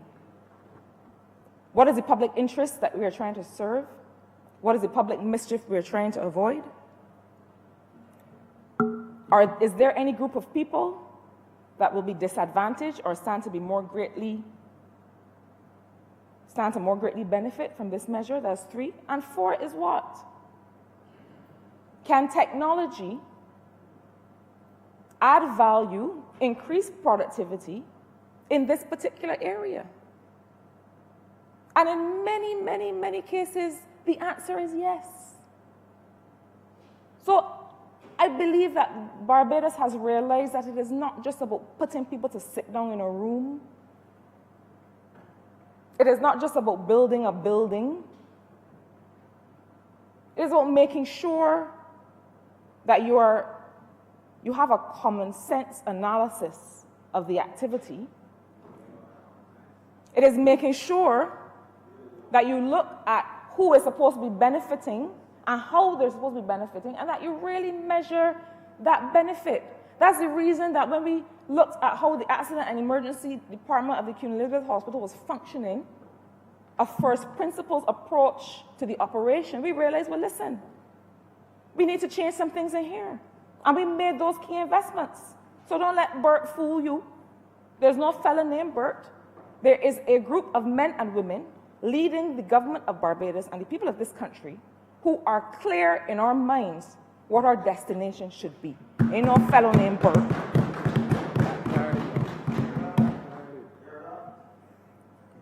So let us understand what we really are talking about when we are talking about productivity. So, in addition Please let to... the Honourable for St. Michael's South Central speak. Well, Mr. Speaker, are you hearing... Uninterrupted, please. You're hearing things I ain't even hearing, because I'm not even hearing a mosquito buzzing in here. So you don't worry. In addition to changing that 50-year-old legislation, that was the town and country planning legislation, in addition to giving a 2% effective corporation tax, the other thing that we've done is that we've been able to put money back in people's hands. Because when people can spend, when people have money to purchase goods and services, then money is turning over in the economy, and that is how our small businesses, for example, can grow. So that when we were able to put almost $300 million back in people's hands through rebates and through the return of money from CLICO, that, sir, is a growth strategy. So that people are able to participate in the economy again. When we are able to allow people to invest through the trust loan program in their small businesses, that is a growth strategy. When we are able to make sure that all of these government services that people have to get up and catch a bus or ask for a drop to go and get a police certificate of character, to go and do all of these things that really they should be able to do from the comfort of their homes online, saving them money, so meaning that they have more disposable income, because if they're not spending money on those transaction costs, they're spending that money on something else that is going to contribute to economic activity. And so the $40 million loan that we signed with the Inter-American Development Bank last week for the modernization of government is for that particular investment, to be able to migrate some of these government services online, not only helping people to save money in transaction costs, but also sending the signal to investors, domestic and foreign, that we are serious about improving this business climate and making it easier to do things in this country. So, sir, I needed to make that intervention. There's more that could be said, but I think perhaps what might be more useful is simply to give the Honourable Leader of the Opposition what he wants. That he's not able to clearly parse and identify the aspects of a growth strategy because he perhaps does not understand the concept well enough. So that I can put it together and nicely package it and put it on paper, since clearly that is what we think a growth strategy is, and not actually working on behalf of the people of this country to give them better lives, to put some money in their pocket, and to give them and their children a better future in this country. So I will do that, sir. But I want, as I close, to say a final word. There are several of us, I would dare say all of us, who came to service in May 2018 to do a job. And I understand that there is a certain expectation, a certain job that people have to do when they find themselves or put themselves on the other side. But I wanted to make certain things clear, because I am not busy writing strategies. I am busy doing the people's work. And so I may not return to these matters in this chamber again, but I am perfectly willing to package them or put them all together. And obliged to wrap up this debate. I promise not to be too long. Let me thank, first of all, the honourable members on this side for their support. So if there's one thing that the Barbados Labour Party has always eschewed, has always shied away from, is the idea of xenophobia. For years growing up, sir, as a boy, I used to hear people making disparaging remarks about people from the Low Islands. They come here on a banana boat, and a whole set of things like that, sir. And it was almost as if Barbadians over generations felt that we were the promised land and we had to keep people out. Interesting now, sir, that Guyana, of perhaps any of the countries in the developing world, holds the greatest promise for development and for economic growth. And Guyana is just, sir, an hour and a half flying time away from here, or perhaps a little less. And we are poised, perhaps, Mr. Speaker, to repeat what happened 2 and 3 generations ago, where Guyana was seen as the promised land, and Barbadians left these shores by the hundreds and thousands to go to Guyana to find good work. So when that happened, it was no reflection on Barbados. It wasn't that anybody hated Barbados. It was a part of a natural human urge to seek out opportunities. I had the honor to be in Guyana last week with the Prime Minister just for a few hours. And, you know, sir, almost at every turn we found somebody who could say that their grandfather or grandmother came from Barbados. We were in Trinidad earlier that day, sir. And at every turn you could find somebody who said, my grandfather came from Barbados and was a policeman. My grandfather came from Barbados and worked in the oil fields. It is little wonder then, sir, that the Right Excellent Errol Barrow spoke with such passion back in the 70s when he said that the Caribbean people were not waiting on the political class for freedom of movement, that for them it was a lived experience. But somewhere along the line, Mr. Speaker, Caribbean countries started to close up. It was almost, well, we know when Barbados started to close up. Barbados started to close up in 2008.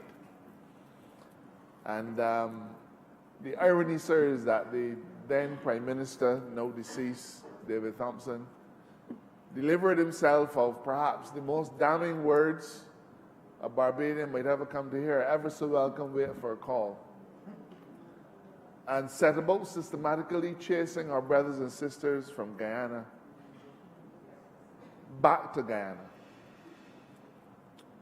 Would you believe, sir, that on that trip to Guyana, the Prime Minister and I and the members of the Caricom senior team met with the Guyana Chamber of Commerce representatives. And apparently, the lead of the Guyana Chamber of Commerce delegation had posted something on social media saying, I am going to meet with the Barbadian Prime Minister today, who is chairman of Caricom. And they said to us across the table that just about every comment that had been put under that post was negative. Why are you going to meet the Prime Minister of a place that for years have been treating Guyanese citizens with disrespect? And whether you like it or not, sir, we've had a similar reputation with Jamaicans.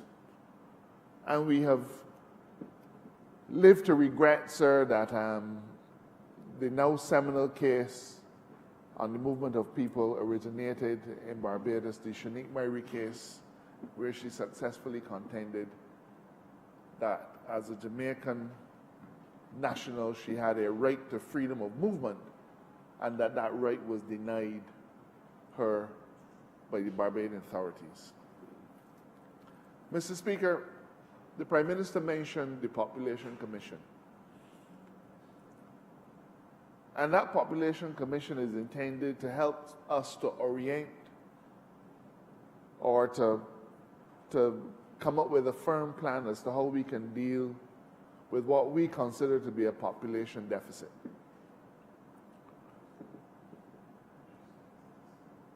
I think it is reasonable to expect that as the Barbadian economy improves, people will once again want to come to our shores to live and work. And we need, Mr. Speaker, to adopt a welcoming stance for our brothers and sisters from across the region. And we are consistent in our approach, and in the next 2 or so weeks you will hear in this chamber a debate on a new immigration act which will hopefully entice Barbadians, second and third generation, once more to see Barbados as their homeland, even though they might have been born elsewhere. So we are consistent. We were consistent when we were last in government about the importance of Caribbean people moving freely from place to place without having to peep over their shoulder and only knowing that they would be welcome. We've been consistent, sir. I well remember going into the last election,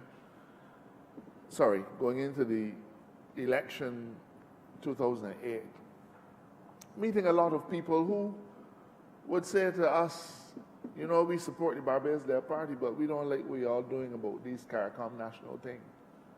And I have no doubt, sir, that one of the contributing factors to us losing the election in 2008 was because there was a class of Barbadians who felt that we were either going too far or going too far too fast.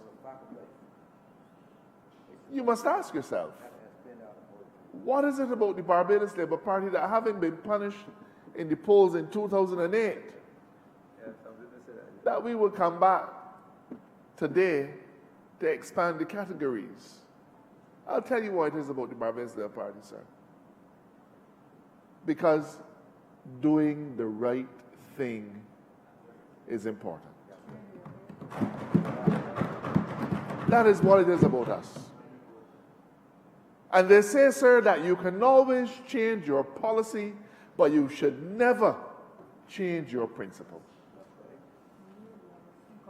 And maybe there'll be some Barbadians who will say to me tonight or tomorrow, or to my colleagues tonight or tomorrow, the same thing that was said to us back in 2008. But when we took that stance in 2008, sir, in the lead up to 2008, to expand and to welcome our Caribbean brothers and sisters, we did it because we recognize that for many years, Barbados was the beneficiary of the opportunity to go abroad and live and work and feel welcome.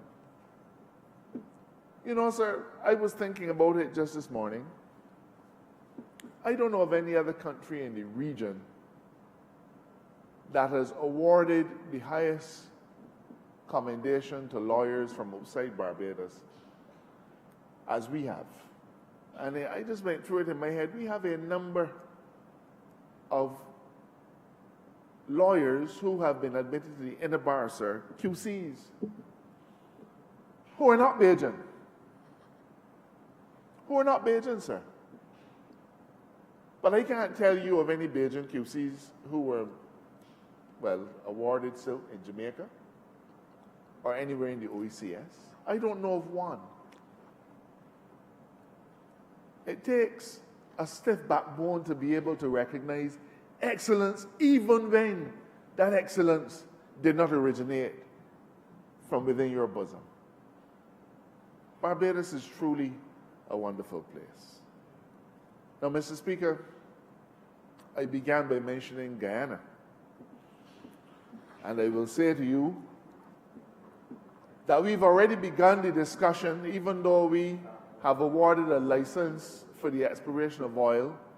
We have already begun the discussion to see how Barbadians can find economic opportunities in a flourishing Guyana today and in the years to come. We are having that discussion, sir. And Suriname has also discovered oil. And I'm happy to say that our bilateral arrangements with Suriname are such that we are being welcomed to Suriname to participate in their bounty, so far only in the agricultural sector, but possibly in the oil sector very soon. This chamber might not remember, well, all of us might not, that in our last term as a government, we established something called the Barbados Coalition of Service Industries. And the mantra that we tried to get to resonate was start looking outside of Barbados for economic opportunities and services. Now, sir, how could that have been possible? How could Barbadians have reached out into St. Vincent or St. Lucia or Trinidad and dare to seek out economic opportunities unless there was a reciprocal arrangement where they had a right to be there and to seek out those opportunities, sir?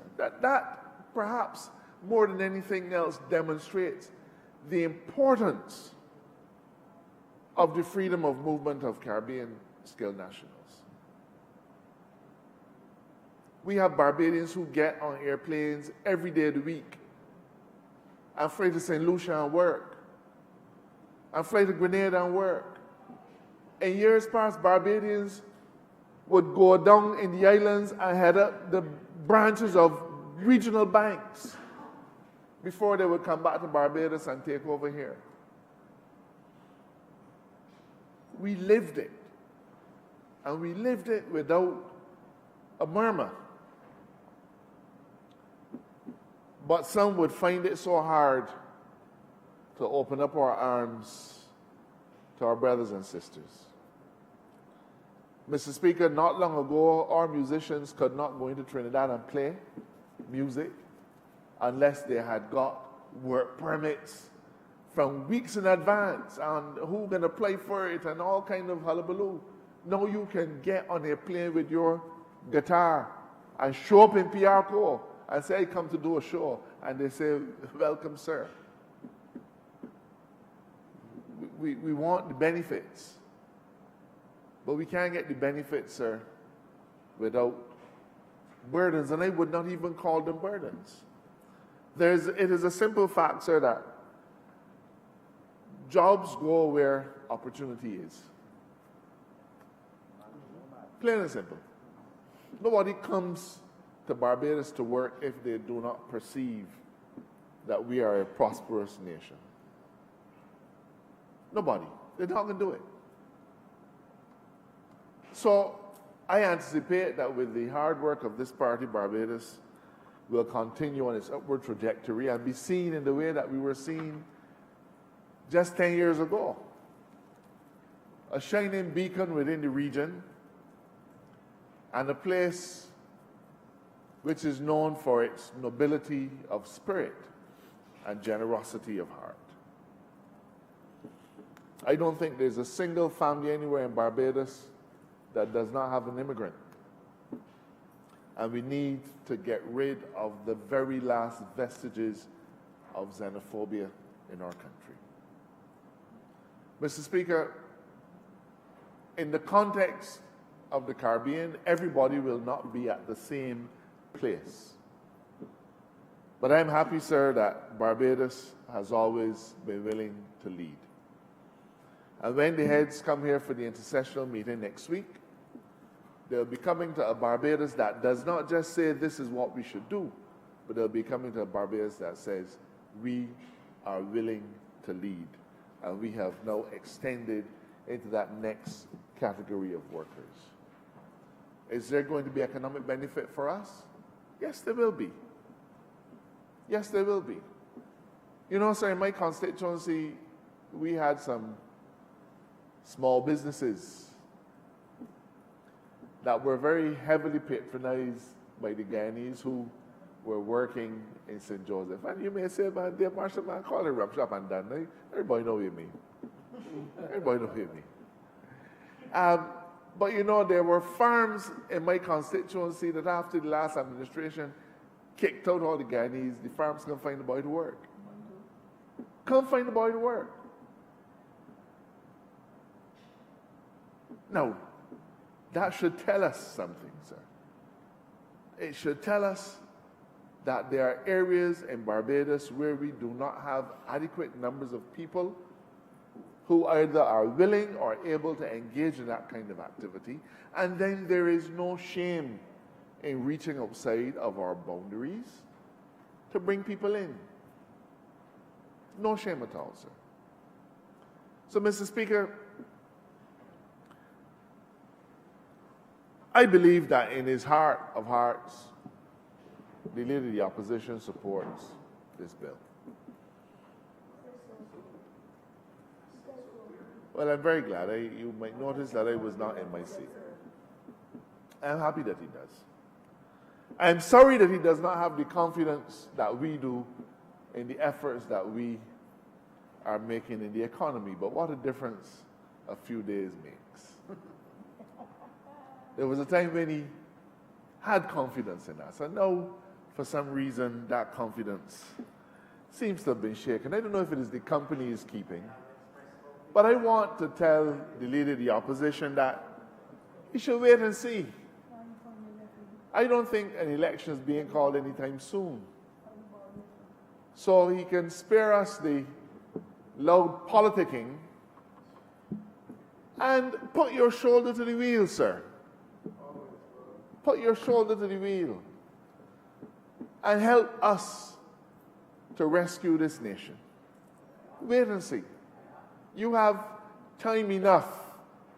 You have time enough to see the product of our work. And I know that you will not be disappointed. In fact, you will probably not in good conscience be able to speak on political platforms against this administration when the next election comes, because you will be so pleased. You will be so pleased at how well this country has done. Sir, I don't think that Barbadians are people who are born of fear. We are people who are intellectually solid. We are people who are decent. And we are people who understand the value and imperative of hard work. We are also people who understand the importance of a regional approach to our issues. And it sometimes bothers me when we get together on some things and then on other things, we somehow can't seem to get together on it. So right now, sir, the region through CARFA is getting together to fight the coronavirus, because we recognize that they are, as a small collection of states, an archipelago of states, the longest flight between any of us is probably 3 hours in a straight line. And we can't fight these things alone. The Prime Minister just last week called for a regional approach to energy. And sir, with all those things, we have to have a regional approach to labor. Can't have a regional approach to our economy, to our finances, to our procurement, to our health, and not have a regional approach to labor, sir. And I'm proud to be able to stand in this chamber as we take this next step, whether we are in front, whether we're far in front, or whether we're just ahead. Barbados and Barbadians have always led. And I'm grateful for the support of this chamber in the passage of this bill to extend the ranks of the individuals who can now move to Barbados and outside of Barbados freely, because these are reciprocal arrangements. But it's not just about us coming in. It's about us doing what we've always done, gone out in search of better opportunities in our sister islands. I'm obliged to you. I beg to move, sir, that this bill be read a second time. The question is that the aforementioned bill be read a second time. All those honorable members in favor, please say aye. Those against, please say no. Me think the ayes have it. Mr. Speaker, I beg to ask that you do not leave the chair and that this House resolve itself into committee for further consideration of this bill. He's already asked him. The question is that the Speaker do not leave the chair and the House resolve itself into committee for further consideration of this bill. All those honorable members in favor, please say aye. Those against, please say no. Me think the ayes have it.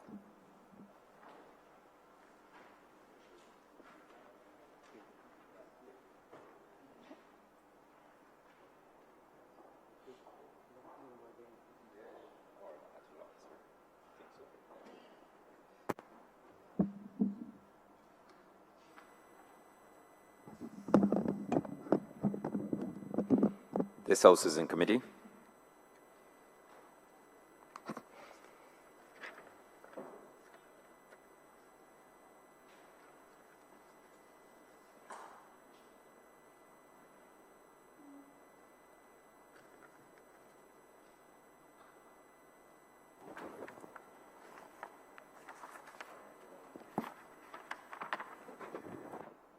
Clause 1.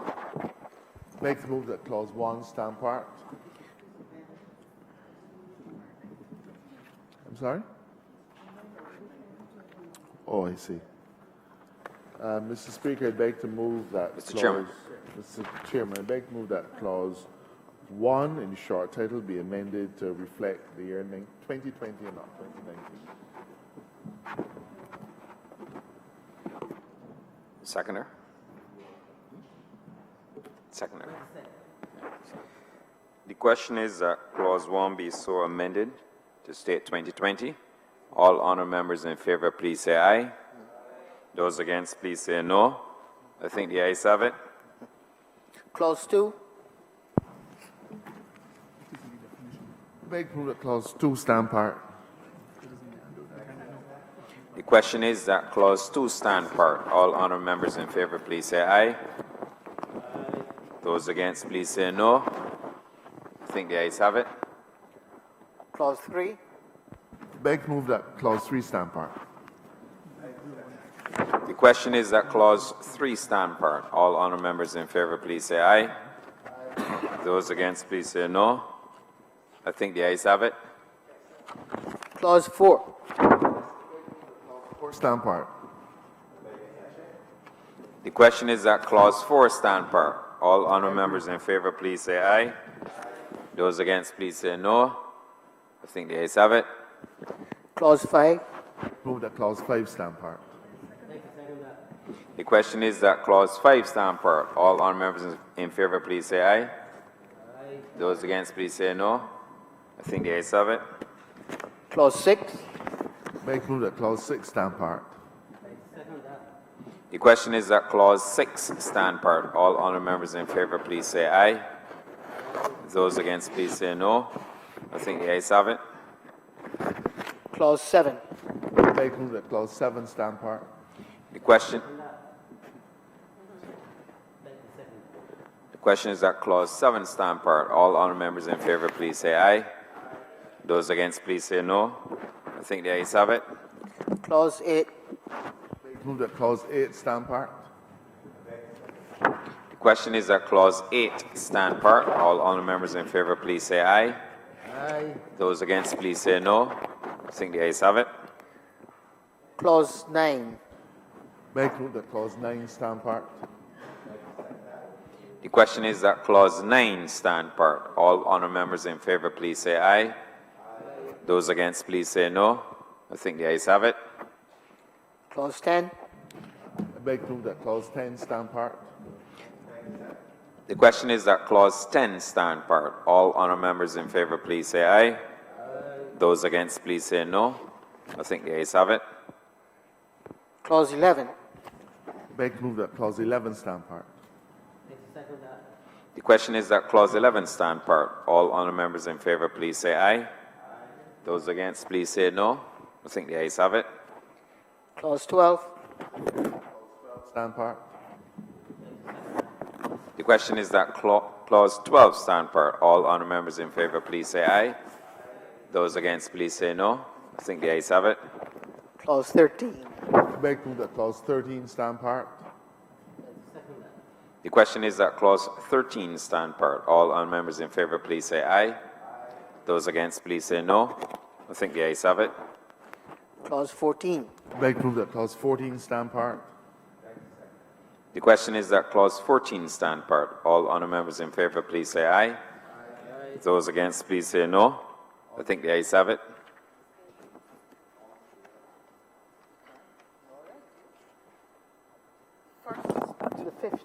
First to the fifth schedules. Beg to move that the first to the fifth schedules be the first through the fifth schedules to the bill. The question is that the first to the fifth schedule be the schedule to the bill. All honour members in favour, please say aye. Those against, please say no. I think the ayes have it. So, Chairman, I beg to move that you do not report as long as the Speaker to passing one bill in committee. Is it with amendments or clerk, sorry, with amendments? With amendments, sir. I'm learning procedure.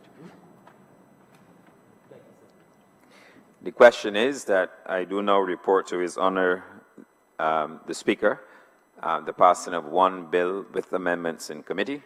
All honourable members in favour, please say aye. Those against, please say no. I think the ayes have it.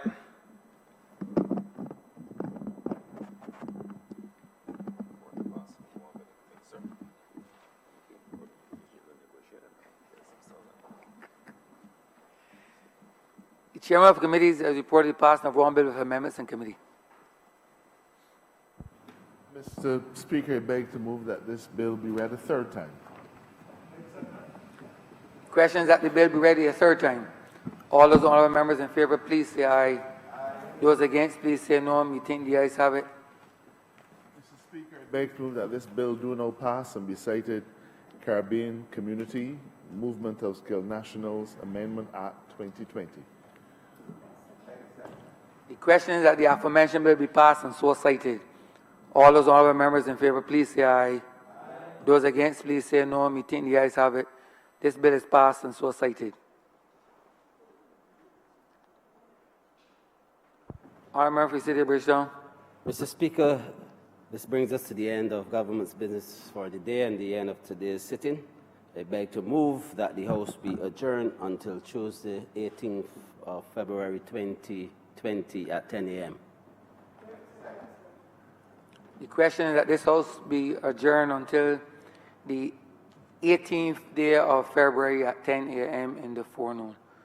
All those honourable members in favour, please say aye. Those against, please say no. Me think the ayes have it. This honourable chamber stands adjourned until the 18th day of February at 10 a.m. in the forenoon.